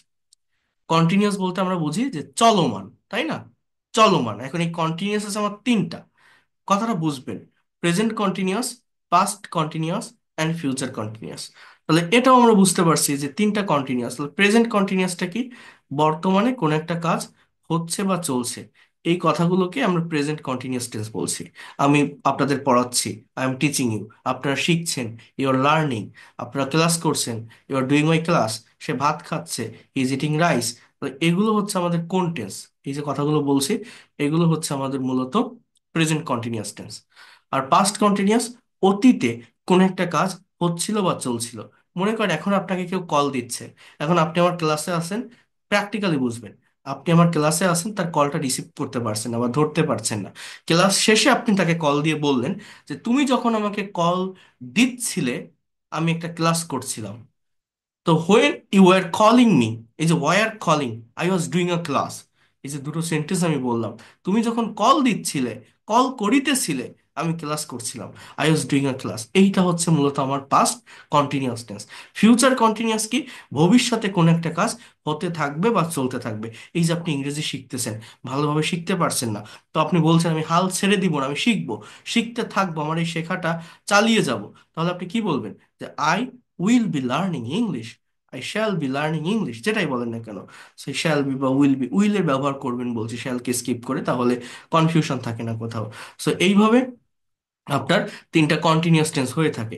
যদি আমরা একটু টেবিলের কাছে যাই বা দেখি, আমি ইনডিফিনিট টেন্সগুলো আপনাদেরকে দেখিয়েছিলাম। সাবজেক্টের পর ভার্বের present form, present indefinite, past form past indefinite, will plus V one, future indefinite. একটা কাজ রেগুলার হইতে হয়, প্রতিদিন হয়, কেউ কোনো কাজ গতকাল করেছিল, এই এই যে কথাগুলো বা সেন্সগুলো আমরা প্রকাশ করি এই টেন্সগুলো ব্যবহার করে। আর এখানে হচ্ছে বর্তমানে কোনো একটা কাজ হচ্ছে বা চলছে, অতীতে কোনো একটা কাজ হচ্ছিল বা চলছিল, আর ভবিষ্যতে কোনো একটা কাজ হতে থাকবে বা চলতে থাকবে। আমি একটু দেখাই। আচ্ছা, তার আগে একটা কথা বলে রাখি, এখানে দেখেন কিছু ভার্ব আছে, এই ভার্বগুলোকে ওইভাবে কন্টিনিউয়াস টেন্সে ব্যবহার করা যায় না। যেমন এই যে ফিল, হিয়ার, ফেয়ার, দেখছেন? See, smell, desire, love, like, want, wish, belong, possess, understand, এই ভার্বগুলো দিয়ে বাংলায় কন্টিনিউয়াস টেন্সের সেন্টেন্স করলেও ইংলিশে লেখা যায় না। এর কারণ এগুলো হচ্ছে স্ট্যাটিক ভার্ব। অর্থাৎ এই ভার্ব আমাদের আবার দুই ধরনের হয়ে থাকে, দুই প্রকারের হয়ে থাকে। একটা হচ্ছে আমার ওই যে যেটা বললাম, কি বলছিলাম জানো, এই ভার্বগুলো দুই প্রকারের হয়ে থাকে। একটা হচ্ছে স্ট্যাটিক, একটা হচ্ছে ডাইনামিক। অর্থাৎ যে কাজটা দেখা যায়, মনে করেন আমি ভাত খাচ্ছি, হাত দিয়ে তুলতেছি, গাল দিয়ে খাচ্ছি, এই কাজটা আমার দেখা যাচ্ছে, এটা হচ্ছে dynamic, I am eating rice. কিন্তু মনে করেন আপনি আপনি একটা রাস্তা দিয়ে হেঁটে যাচ্ছেন আপনার একটা ফ্রেন্ড বা বন্ধুর সঙ্গে, রাস্তায় হাঁটতে হাঁটতে আপনি দেখছেন যে গাছের ডালে একটা পাখি বসে আছে। আপনার বন্ধুকে বলছেন যে আমরা খুব সুন্দর একটা পাখি দেখছি, আমরা খুব সুন্দর একটা পাখি দেখছি। তবে বাংলায় কিন্তু কথাটা কন্টিনিউয়াস টেন্সে বললেন, ইংলিশে কি হবে যে we are Singh a beautiful bird. But এই যে বাক্যটা আমি বললাম, এই বাক্যটার ইংলিশ এরকম হবে যে we see a beautiful bird. কেন আর সিং বলবো না? পাখি পাখির জায়গায় গাছের ডালে বসে আছে, আপনি রাস্তায় দাঁড়ায় আছেন, আপনার চোখ আপনার কাছে, আপনি কি চোখ নিয়ে দৌড়াচ্ছেন? ওই যে পাখিটা আপনি দেখছেন, ওই টাইমে আপনি কি কোনো কাজ করছেন, কোনো অ্যাকশন দিচ্ছে? দিচ্ছে না। যদি অ্যাকশনটা না দেয় তাহলে এগুলোকে কন্টিনিউয়াস টেন্সে ব্যবহার করা যায় না। জাস্ট বলতে হবে উই সি আ বার্ড বা আই সি আ বার্ড। এই যে ভার্ব গুলো দেখছেন এগুলো সবই স্ট্যাটিক। আমি অসুস্থ বোধ করছি, এটাকে ওইভাবে দেখা যায়? মনের আমার ভিতরের একটা অনুভূতি, I am feeling unwell, that is wrong, you have to say I feel unwell. আমি তোমাকে ভালোবাসি বলি না, আমাদের তিন অক্ষরের একটা ম্যাজিক্যাল ওয়ার্ড আছে না, আই লাভ ইউ, আমরা বলি আই লাভ ইউ, আমি তোমাকে ভালোবেসেছিলাম, আই উইল লাভ ইউ, আমি তোমাকে ভালোবাসবো। এখন মনে করেন একজনের সাথে আরেকজনের একটা রিলেশন কন্টিনিউয়াসলি আছে, চলতেছে, কেউ কারোর সাথে রিলেশন করে। এই অবস্থায় কেউ কি কখনো কাউকে বলে যে আই এম লাভিং ইউ? বলে না। আমার সাথে আরেকজনের একটা রিলেশন আছে, একজন কি বলে আই লাভ ইউ টু, না আই এম লাভিং কেউ বলে? দেখবেন বলে না। কেন? কারণ ভালোবাসা মনের একটা অনুভূতি, এটার সঙ্গে আইএনজি যুক্ত করা যায় না, এই ভার্বগুলোর সঙ্গে আইএনজি হয় না, কন্টিনিউয়াস টেন্সে লেখা যায় না। কিন্তু সে চিঠি লিখতেছে, he is writing a letter, হাত দিয়ে লিখতেছে, কাজ করতেছে, অ্যাকশন দিচ্ছে, অ্যাকশনটা যদি দেখা যায় সেইটার কন্টিনিউয়াস টেন্স হয়। তাহলে এই যে ভার্বগুলো এখানে দেখছেন, অর্থাৎ আমি বিষয়টা বুঝতেছি, I am understanding about this matter, that is wrong. You have to say I understand. অর্থাৎ কাজটা যদি দেখা না যায়, কাজটা যে আমি করতেছি, এটা অ্যাকশন যদি না দেওয়া যায়, তাহলে এগুলোকে কখনোই কন্টিনিউয়াস টেন্সে লেখা যায় না, লিখতে হয় না। এটা একটু জানিয়ে রাখলাম। যেটা জানেন সেটা নিয়ে আলোচনা করব না, যেটা জানেন না সেই বিষয়টা নিয়ে আমরা কিন্তু আমি বেশি করে কথা বলবো বা আপনাদেরকে বোঝানোর চেষ্টা করব বিষয়গুলোকে। ওকে? তো এরপর দেখেন, আমরা যদি একটু টেবিলের ভিতরে আসি তাহলে দ্রুত কাভার হয়ে যাবে। কি বলছি? প্রথমত সাবজেক্ট আছে, এবং এই কন্টিনিউয়াস টেন্সগুলোতে আমার অক্সিলারি ভার্ব থাকে। আপনারা প্রত্যেকে জানেন প্রেজেন্ট কন্টিনিউয়াস এম ইজ, আর past continuous was were, future continuous shall be বা উইল বি। আর মেইন ভার্বের সঙ্গে আইএনজি হয়। আর সাবজেক্ট আর ভার্ব পাশাপাশি বসালে অবজেক্ট অটোমেটিক্যালি চলে আসে। তাহলে একটা ক্ষেত্রে যদি একটা আমরা কম্পেয়ার করি, I am writing a letter, আমি একটা চিঠি লিখতেছি বা লিখছি। I was writing a letter, একটা চিঠি লিখতেছিলাম। I will be writing a letter, আমি একটা চিঠি লিখতে থাকবো। উই আর প্লেইং ক্রিকেট, আমরা ক্রিকেট খেলছি। উই ওয়ার প্লেইং ক্রিকেট, আমরা ক্রিকেট খেলছিলাম বা খেলতেছিলাম। We will be playing cricket, আমরা ক্রিকেট খেলতে থাকবো। You R driving a car, তুমি একটা গাড়ি চালাইতেছো বা চালাচ্ছো। বর্তমানে কেউ কোনো কাজ করছে, হচ্ছে বা চলছে। You were driving a car, তুমি একটা গাড়ি চালাচ্ছিলে। You will be driving a car, তুমি একটা গাড়ি চালাতে থাকবে। এরপরে কি বলছে? He is singing a song, সে একটা গান গাচ্ছে বা গাইতেছে। হি ওয়াজ সিঙ্গিং আ সং, সে একটা গান গাইতেছিল। He will be singing a song, সে একটা গান গাইতে থাকবে। দে আর ড্রয়িং আ পিকচার, তারা একটা ছবি আঁকছে। They were drawing a picture, তারা ছবি আঁকতেছিল। They will be drawing a picture, তারা ছবি আঁকতে থাকবে। এই হচ্ছে তিনটা কন্টিনিউয়াস। এরপর আমার পারফেক্ট টেন্সের কাছে যদি আসি, পারফেক্ট টেন্সের ভিতর পাস্ট পারফেক্ট বা ফিউচার পারফেক্টের ব্যবহার ইংলিশ ল্যাঙ্গুয়েজে তেমন হয় না, প্রেজেন্ট পারফেক্টের ব্যবহারটা বেশি হয়। প্রেজেন্ট পারফেক্ট কি? এটাও অতীতের একটা কাজ, এমন কোনো কাজ যে কাজ শেষ হয়েছে, বাট তার একটা ফল বা রিয়েকশন এখনো আছে। কাজের ফল বা রিয়েকশন এখনো আছে, সেটাকে আমরা বলি প্রেজেন্ট পারফেক্ট টেন্স। অর্থাৎ কাজটা খুব বেশিক্ষণ আগে হয়নি, এখন আপনি ক্লাস করছেন, ক্লাস শেষে আপনি আমি আপনাকে কল করলাম, যে করে বললাম যে কি করছো বা কি কি করিতেছেন, হোয়াট আর ইউ ডুইং। আপনি বলছেন এইমাত্র একটা ক্লাস শেষ করলাম।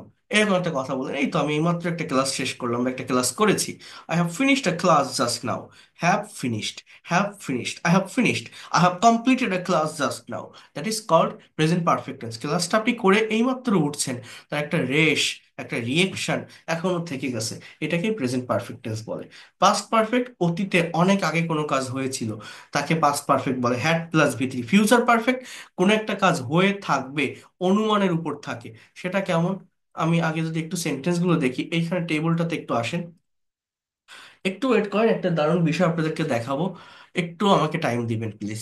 দেখেন, I have done the work, আমি কাজটা করেছি। হ্যাঁ। উই হ্যাভ প্লেড ক্রিকেট, আমরা ক্রিকেট খেলেছি। ইউ হ্যাভ ওয়াচ টিভি, তুমি টিভি দেখেছো। হি হ্যাজ ড্রিভেন এ কার, সে একটা গাড়ি চালিয়েছে। She has bought a pen, সে একটা কলম কিনেছে। They have sold a bag, তারা একটা ব্যাগ বিক্রি করেছে। এগুলো হচ্ছে আমার সব প্রেজেন্ট পারফেক্ট টেন্সের সেন্টেন্স। হয়েছে, গিয়েছে, করেছে, দিয়েছে, নিয়েছে, এরকম বাংলা অর্থ থাকে। একটা কাজ হয়ে গেছে, বাট তার ফলটা বা রিয়েকশন এখনো আছে, খুব বেশিক্ষণ আগে হয়নি। পাস্ট পারফেক্ট হচ্ছে হ্যাড প্লাস ভি থ্রি, অর্থাৎ অনেক আগে কোনো কাজ হয়েছিল। আমি যদি বলি I had done the work, আমি কাজটা করেছিলাম। উই হ্যাড প্লেড ক্রিকেট, আমরা ক্রিকেট খেলেছিলাম। ইউ হ্যাড ওয়াচ টিভি, তুমি টিভি দেখেছিলে। হি হ্যাড ড্রিভেন এ কার, সে গাড়ি চালিয়েছিল। এখন একটা বিষয় বোঝেন, আমি যদি বলি উই হ্যাড প্লেড ক্রিকেট, অর্থ কি বলছি? আমরা ক্রিকেট খেলেছিলাম। এখন আপনি এই হ্যাডটা বাদ দেন, হ্যাডটা বাদ দিয়ে যদি বলেন যে উই প্লেড ক্রিকেট, এর অর্থ কি? এর অর্থও কিন্তু আমরা ক্রিকেট খেলেছিলাম, এটা পাস্ট ইনডিফিনিট সিরিয়াস হয়ে গেছে। আপনি যদি বলেন you watch TV, you had না বলে ইউ ওয়াচ টিভি, তুমি টিভি দেখেছিলে। হি বট এ পেন, সে কলম কিনেছিল। শি সোল্ড এ ব্যাগ, সে ব্যাগ বিক্রি করেছিল। অর্থাৎ পাস্ট পারফেক্ট টেন্সের যে অর্থটা আসে, পাস্ট ইনডিফিনিট টেন্সের সেম অর্থটা দেয়। এই জন্য পাস্ট পারফেক্ট টেন্সের ব্যবহার ইংলিশে হয় না। যদিও হয়, কোথায় হয় জানেন? অতীতের দুইটা কথা, দুইটা ক্লজ থাকে, দুটো কাজ দুটোই অতীতে ঘটে। এর ভিতর যেটা বেশি আগে ঘটে সেটাকে পাস্ট পারফেক্ট দ্বারা আইডেন্টিফাই করা হয়, যেটা একটু পরে হয় সেটাকে পাস্ট ইনডিফিনিট দ্বারা আইডেন্টিফাই করা হয়। এইভাবে ছাড়া পাস্ট পারফেক্টের ব্যবহার তেমন হয় না। বা অনেক আগে কোনো কাজ হয়েছিল এইটা বোঝাতেও পাস্ট পারফেক্টের ব্যবহার হয়। যেমন সে 25 বছর আগে কলকাতা গিয়েছিল। He had gone to Kolkata 25 years ago. আরেকটা কথা আমি কি বললাম, এই যে বললাম না যে আমাদের কিছু প্রবাদ বাক্য আছে যে ডাক্তার আসার আগে রোগী মারা গেল। ইংলিশ কি? The patient had died before the doctor came. এখানে দুটো কাজ হচ্ছে, দুটোই অতীতের। আগে কোনটা হচ্ছে? আগে রোগী মারা গেছে, তাহলে দ্য পেশেন্ট হ্যাড ডাইড, ওইখানে হ্যাড প্লাস ভি3। আর তারপরে ডাক্তার আসছে, তাহলে বিফোর দ্য ডক্টর কেম, অর্থাৎ কামের পাস্ট ফর্ম কেম, ওইটা পাস্ট ইনডিফিনিট। এইভাবে সারা পাস্ট পারফেক্টের ব্যবহার হয় না, কারণ পাস্ট পারফেক্টের যে কথাগুলো, যে বাংলা অর্থ, সেটা পাস্ট ইনডিফিনিট টেন্স দিয়ে প্রকাশ করা যায়। এরপরে যে বিষয়টা সেটা হচ্ছে ফিউচার পারফেক্ট, উইল হ্যাভ। এইটা আমরা অনেকেই বুঝি না, কারণ এগুলোর ব্যবহারও তেমন হয় না ইংলিশে। বাট জেনে রাখা তো ভালো। যেমন you will have done the work, এর বাংলা অর্থ তুমি কাজটা করে থাকবে। He will have played cricket, সে ক্রিকেট খেলে থাকবে। She will have watch TV, সে টিভি দেখে থাকবে। এই দেখে থাকবে, করে থাকবে, খেলে থাকবে মানেটা কি? এগুলো হচ্ছে অনুমানের উপর থাকে। অর্থাৎ ভবিষ্যতে নির্দিষ্ট একটা সময়ের ভিতর কোনো কাজ হয়ে থাকবে বোঝালে তাকেই ফিউচার পারফেক্ট বলে। এছাড়া ঐতিহাসিক কোনো ব্যক্তিবর্গের নাম বোঝাতে, যেমন তোমরা হাজী মোহাম্মদ মহসিনের নাম শুনে থাকবে, মানে হয়তো তোমরা শুনেছো, একটা অনুমানের উপর থাকে। You will have heard the name of Haji Mohammad Mohsin, এইটাই ফিউচার পারফেক্ট টেন্স। আবারও বলছি, অনুমানের উপর থাকে। মনে করেন আপনি একটা মার্কেটে আছেন, এখন আকাশে অনেক মেঘ হয়েছে, আপনি বাসায় আসবেন, বৃষ্টি নামতে পারে। আপনি বাসায় আসতে আসতে বৃষ্টির ভিতরে আটকে যেতে পারেন, আবার বাসায় আসার পরেও বৃষ্টি শুরু হতে পারে। এই সিচুয়েশনে আপনি এমন একটা কথা বলছেন যে I will have reached home before rain, বৃষ্টি শুরুর আগে আমি বাড়ি পৌঁছে থাকবো, বাড়ি পৌঁছে যাব, হয়তো পৌঁছাতে পারবো। That is called future perfect tense. মনে করেন আপনি টিভিতে একটা মুভি দেখতে বসছেন, মুভিটা দেখে মনে হচ্ছে আপনি আগে একবার দেখেছেন, আবার নাও দেখতে পারেন, আজকে নতুন দেখছেন। এই সিচুয়েশনে আপনি এরকম একটা কথা যদি বলেন, এই মুভিটা আমি দেখে থাকবো, মানে হয়তো আমি দেখেছি, আবার নাও দেখতে পারি, I will have watch this movie.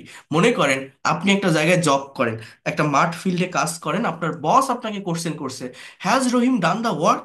রহিম কি কাজটা করেছে? রহিম নামের একটা লোক, যে আপনার কলিগ, আপনার সাথে মাঠ ফিল্ডে থাকে, আপনার বস রহিমের খোঁজ নিচ্ছে আপনার কাছে, কি বলছে? Has Rahim done the work, অর্থাৎ রহিম কি কাজটা সম্পন্ন করেছে? এখন রহিম আপনার থেকে দূরে আছে, সে এই বস কথাটা প্রেজেন্ট পারফেক্ট টেন্সে বলছে, has Rahim done the work. আপনি শিওর জানেন না সে কাজটা করেছে কিনা, বাট আপনার মনে হচ্ছে রহিম কাজটা সম্পন্ন করে ফেলছে, আবার নাও করতে পারে। এই যে অনুমানের উপর আছে, এই টাইমে আপনার বসকে আপনি বলতে পারেন যে sir, he will have done the work, he will have done the work, সে কাজটা করে থাকবে। সো এইগুলো হচ্ছে মূলত ফিউচার পারফেক্ট টেন্স। আবারও বলছি, অ্যাকচুয়ালি যেটা সেটা হচ্ছে ভবিষ্যতে নির্দিষ্ট একটা সময়ের ভিতর কোনো কাজ হয়ে থাকবে বোঝায়। আমার ভাই আগামী মাসে বিদেশ থেকে দেশে এসে থাকবে। My brother will come to country, will have come, এসে থাকবে, to our country from abroad next month. So that is called future perfect tense. এগুলোর ব্যবহার তেমন হয় না। তাহলে আমি যদি সবগুলো সেন্টেন্স একবারে একটু দেখাই, তাহলে একটু বোঝেন কিভাবে এটা হয়ে থাকে। ওই যে কি লিখছিলাম, হি ড্রাইভস এ কার, সে একটা গাড়ি চালায়। হি ড্রোভ এ কার, সে গাড়ি চালিয়েছিল। He will drive a car, সে গাড়ি চালাবে। হি ইজ ড্রাইভিং আ কার, সে গাড়ি চালাচ্ছে বা চালাইতেছে। হি ওয়াজ ড্রাইভিং আ কার, সে গাড়ি চালাচ্ছিল। He will be driving a car, সে একটা গাড়ি চালাতে থাকবে। He has driven a car, সে একটা গাড়ি চালিয়েছে। হি হ্যাড ড্রিভেন এ কার, সে একটা গাড়ি চালিয়েছিল। He will have driven a car, সে একটা গাড়ি চালিয়ে থাকবে। He has been driving a car since morning, সে সকাল থেকে একটা গাড়ি চালাচ্ছে। এই যে সেন্টেন্স গুলো আমি লিখলাম না, এইগুলো মনে করেন আমার এখানে 10টা সেন্টেন্স লেখা হয়ে গেছে, এই হ্যাজের জায়গায় হ্যাড দিলে পাস্ট পারফেক্ট কন্টিনিউয়াস, তো উইল হ্যাভ দিলে ফিউচার পারফেক্ট, টোটাল লিখলাম না? এখন এই যে আমরা এইভাবে টেন্স মেনটেন করে সেন্টেন্স তৈরি করি, তাই না? এখন দেখেন সেন্টেন্স কিন্তু শুধু এইভাবে তৈরি করলে হবে না, একটা সেন্টেন্সকে কিভাবে নেগেটিভ করতে হয়, কিভাবে ইন্ট্রোগেটিভ করতে হয়, কিভাবে নেগেটিভ ইন্ট্রোগেটিভ করতে হয়, কিভাবে ডাবল ইউএস ওয়ার্ড অ্যাড করতে হয়, এটা আমাদের শেখা প্রয়োজন। ওই যে ফার্স্টে যেটা বলছিলাম, এটার নিয়ম কি জানেন? মনে রাখবেন, একটা কথা জেনে রাখেন, যে কোনো বাক্যকে আপনি যদি নেগেটিভ করতে চান, সেই বাক্যের ভিতরে যে অক্সিলারি ভার্বটা অর্থাৎ হেল্পিং ভার্বটা থাকে, তার সাথে নট বসালে একটা সেন্টেন্স নেগেটিভ হয়। আর অক্সিলারি বা হেল্পিং ভার্বটা সাবজেক্টের আগে নিয়ে আসলে ইন্ট্রোগেটিভ হয়। কি বললাম? আমাদের ইংলিশ ল্যাঙ্গুয়েজে টোটাল টেন্সের স্ট্রাকচার কয়টা? 12টা। মনে রাখবেন, এই 12টা স্ট্রাকচারের ভিতর 10টাতেই অক্সিলারি ভার্ব আছে, 2টাতে থাকে না। অ্যাফার্মেটিভ সেন্টেন্স বা মেইন সেন্টেন্সে 2টাতে থাকে না, প্রেজেন্ট আর পাস্ট ইনডিফিনিট, সাবজেক্টের পর মেইন ভার্বের প্রেজেন্ট ফর্ম, সাবজেক্টের পর মেইন ভার্বের পাস্ট ফর্ম, এই 2টা বাদে বাকি যে 10টা আছে, যেমন দেখেন, he will drive a car, উইলটা অক্সিলারি, ড্রাইভটা মেইন। হি ইজ ড্রাইভিং, ইজটা অক্সিলারি, ড্রাইভিংটা মেইন। হি ওয়াজ ড্রাইভিং, ওয়াজটা অক্সিলারি, ড্রাইভিংটা main. He will be driving, will বিটা অক্সিলারি, ড্রাইভিংটা মেইন। হি হ্যাজ ড্রিভেন, হ্যাজটা অক্সিলারি, ড্রিভেনটা মেইন। হি হ্যাড ড্রিভেন, হ্যাডটা অক্সিলারি, ড্রিভেনটা মেইন। সো এই হচ্ছে, আমি বলছি যে 12টা স্ট্রাকচারের ভিতর 10টাতেই অক্সিলারি ভার্ব আছে, 2টাতে থাকে না। আমার নিয়ম কি বললাম? যে কোনো বাক্যকে যদি নেগেটিভ করতে চান, সেই বাক্যের ভিতরে যে অক্সিলারি বা হেল্পিং ভার্বটা থাকে, তার সাথে নট বসালে বাক্য নেগেটিভ হয়। অক্সিলারি ভার্ব সাবজেক্টের আগে আনলে ইন্ট্রোগেটিভ হয়।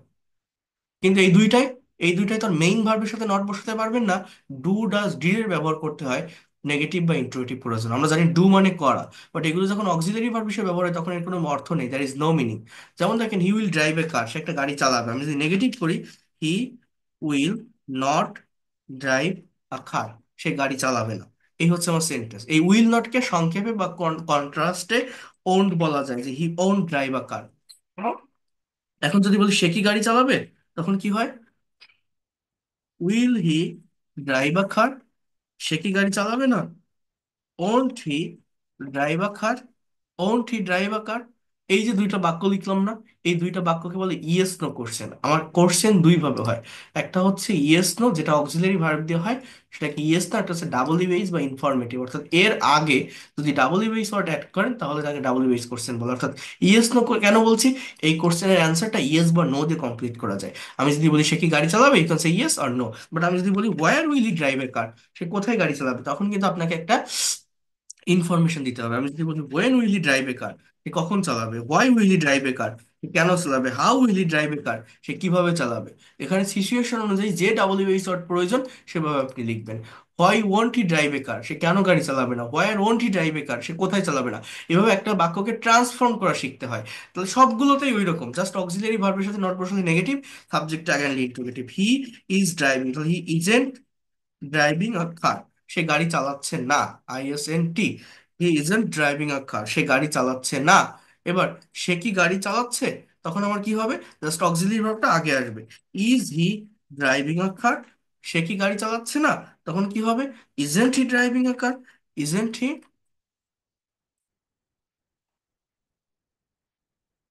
Isn't he driving a car, সে কি গাড়ি চালাচ্ছে, চালাচ্ছে না। এবার এইটার আগে আপনি ডাবল ইউজ করেন। Where is he driving a car, সে কোথায় চালাচ্ছে। Why is he driving a car, সে কেন চালাচ্ছে। Why isn't he driving a car, সে কোথায় চালাচ্ছে না। When isn't he driving a car, সে কখন চালাচ্ছে না। এইভাবে সবগুলো সেন্টেন্সে যে অক্সিলারি ভার্ব থাকে তার সাথে নট বসালে বাক্য নেগেটিভ। অক্সিলারি ভার্ব সাবজেক্টের আগে আনলে ইন্ট্রোগেটিভ, তার আগে ডাব্লিউএইচ ওয়ার্ড ইউজ করলে ডাব্লিউএইচ ওয়ার্ড যুক্ত ইন্ট্রোগেটিভ। কিন্তু এই যে দুইটা, অর্থাৎ প্রেজেন্ট আর পাস্ট ইনডিফিনিট, এইখানে কি করতে হয়? Do does did. In the present indefinite tense we use do verb, but do verb, but if the subject is third person singular number, we use does. On the other hand, in the past indefinite tense, we use did. And when we use do, does, or did, main verb will be base form or root form. যেমন হি drives a car, subject third person singular number হলে ভার্বের সাথে S বা ES বসায়। এখন যখন আপনি negative করবেন, এই ডাজ বসাবেন। ডাজ মানে কি? ডু ভার্বের সাথে ইএস বসছে, ভার্বের থার্ড পার্সন ফর্ম বসছে। ডাজ বসালে পরপর দুটো থার্ড পার্সন ফর্মের ভার্ব বসতে পারে না। তো ডাজ বসালে মেইন ভার্বটা প্রেজেন্ট ফর্মে চলে আসে, অর্থাৎ হি ডাজেন্ট, ওই ড্রাইভস আর থাকবে না, ড্রাইভ আ কার, সে গাড়ি চালায়, সে গাড়ি চালায় না। এবার সে কি গাড়ি চালায়, তখন কি হবে? Does he drive a car, সে কি গাড়ি চালায় না, তখন কি হবে? Doesn't he, doesn't he drive a car, সে কোথায় গাড়ি চালায়। তাহলে where does he drive a car, সে কিভাবে গাড়ি চালায়। How does he drive a car, সে কোথায় গাড়ি চালায়।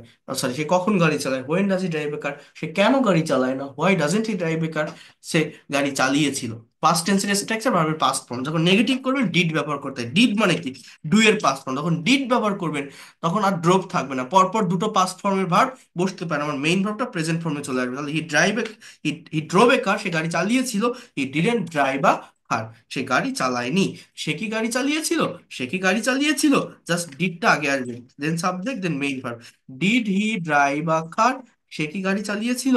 Did he drive a car, সে কি গাড়ি চালায়নি, সে কি গাড়ি চালায়নি। তখন কি হবে, যে didn't he drive a car, সে কোথায় গাড়ি চালিয়েছিল। তাহলে এইভাবে where did he drive a car, when did he drive a car, why did he drive a car, why didn't he drive a car. আমি যদি বলি তুমি কি গতকাল বাজারে গিয়েছিলে, কি হবে বলেন তো। Did you go to market yesterday. এখন আপনি যদি বলেন কি, যে হ্যাঁ আমি গিয়েছিলাম, তখন কিন্তু আপনি লিখতে পারেন I went to market, I went to market. অর্থাৎ গো এর পাস্ট ফর্ম হচ্ছে কি ওয়েন্ট, অ্যাফার্মেটিভ সেন্টেন্সে ভি টু বলবে। বাট যখন নেগেটিভ করবেন, আমার ডিড প্লাস ভি ওয়ান। আপনি যদি বলেন আমি বাজারে যাইনি, তখন কিন্তু I didn't go to market. আমি যদি বলি তুমি কি একটা বই কিনেছিলে, did you buy a book, did you buy. আপনি যদি বলেন হ্যাঁ কিনেছিলাম, yes I bought a book, but আমি কিনিনি, I didn't buy a book. So এইগুলো একটু সংশোধন করতে হবে। একটা ক্লাস থেকে কতগুলো দেখানো যায় বলেন, সেই কোন জায়গা থেকে শেখাচ্ছি। মানে আজকে 2 ঘন্টা 15 মিনিট হচ্ছে এই ক্লাসটা আমি নিচ্ছি, 9:30 থেকে 10:30, 10:30 থেকে 11:30, দেন 44:11। So you can imagine it. I mean, can you imagine it that how many topics I have covered from this class? You have to understand it. এটা একটা মাস্টার্স ক্লাস। যদি পারেন আরেকবার এই ক্লাসের রেকর্ডটা দেখবেন। আমরা অনেকে এই বিষয়গুলো বুঝি না। এই দেখেন, এই have, has, had, do, does, did, am, is, are, এদের কিছু পার্থক্য আছে। এগুলো যখন মেইন ভার্ব হিসাবে বসে, মনে করেন এই যে ওয়াজ বা ওয়ার, এই ওয়াজ ওয়ার এর মানে হচ্ছে ছিল। আবার এই যে হ্যাজ বা এই যে হ্যাড বা এই যে হ্যাভ, এর মানেও আছে বা ছিল, এরকম বোঝায়। মানে মনে করেন এই যে হ্যাড মানে কি, ছিল। অজয়ের মানে কি, ছিল। এখন আমি যদি বলি আমার একটা কুকুর ছিল, আপনি যদি বলেন আই ওয়াজ আ ডগ, এটা কি হবে, হবে না। এর মানে কি জানেন, আমি একটা কুকুর ছিলাম, সাবজেক্ট নিজে কোনো কিছু ছিল অজয়ের বসে, যেমন আমি একজন ডাক্তার ছিলাম, আই ওয়াজ আ ডক্টর, এটা আমি বলতে পারি। কিন্তু আমার একটা কুকুর ছিল, আই হ্যাড আ ডগ। অর্থাৎ সাবজেক্টের অধিকারে বা মালিকানায় কোনো কিছু আছে বা ছিল বোঝাতে হ্যাভ, হ্যাজ, হ্যাড। সাবজেক্ট নিজে কোনো জায়গায় আছে বা ছিল বোঝাতে অ্যাম, is, R, was, R, B ভার্বের ব্যবহার হয়। এই be verb, do verb, have ভার্বের উপরে একটা ডিটেলস ক্লাস আছে, আমি পরে দেখাবো সেগুলো। তো এই আজকে যে পর্যন্ত বললাম, যেগুলো দেখালাম, এগুলো একটু দেখবেন, প্র্যাকটিস করবেন। নেক্সট ক্লাসে আমি মডাল ভার্ব নিয়ে ডিটেলসে কথা বলবো। আগামীকাল সেম টাইম 9:30টায় আপনারা জয়েন করবেন। ঠিক আছে। সো এই বিষয়গুলো যাদের দেখালাম, আর আবারও বলছি, যারা এখনো পর্যন্ত পেইড কোর্সে আসতে চান তারা জানাবেন। 2,000 টাকা কোর্স ফি একবারে দিলে ভালো, না দিতে পারলে 1,000 টাকা অ্যাডভান্স করে শুরু করতে পারবেন। এই দুইটা নাম্বার দেওয়া, সেন্ড মানি করে আজকে রাতেও ভর্তি হয়ে যেতে পারেন যারা হতে চান, আমি এন্ট্রি করে নিব। সেন্ড মানি করে আমার এই নাম্বারেই হোয়াটসঅ্যাপ আছে, বিকাশ বা নগদে বা রকেটে টাকা পাঠিয়ে হোয়াটসঅ্যাপে নক করলে বা একটা স্ক্রিনশট দিয়ে দিবেন, আমি আপনাদের পেইড কোর্সের প্রাইভেট গ্রুপে যুক্ত করে নিব। আবার বলছি, 3 মাসের কোর্স, 11 তারিখ থেকে শুরু হবে। এখন ভর্তি চলছে, প্রতিদিনই ভর্তি হচ্ছে। আর রাত 10টা থেকে 11টা, এইটা থাকবে হচ্ছে আপনাদের ক্লাস টাইম পেইড কোর্সের। ঠিক আছে। আর এই ফ্রি ক্লাসগুলো যেভাবে ধারাবাহিকভাবে নিচ্ছি, এগুলো দেখেন, করতে থাকেন, এখান থেকে অনেক অনেক ডেভেলপমেন্ট আপনি পাবেন। So that's all for today. আল্লাহ হাফেজ। Good night to all of you. Thank you and see you in the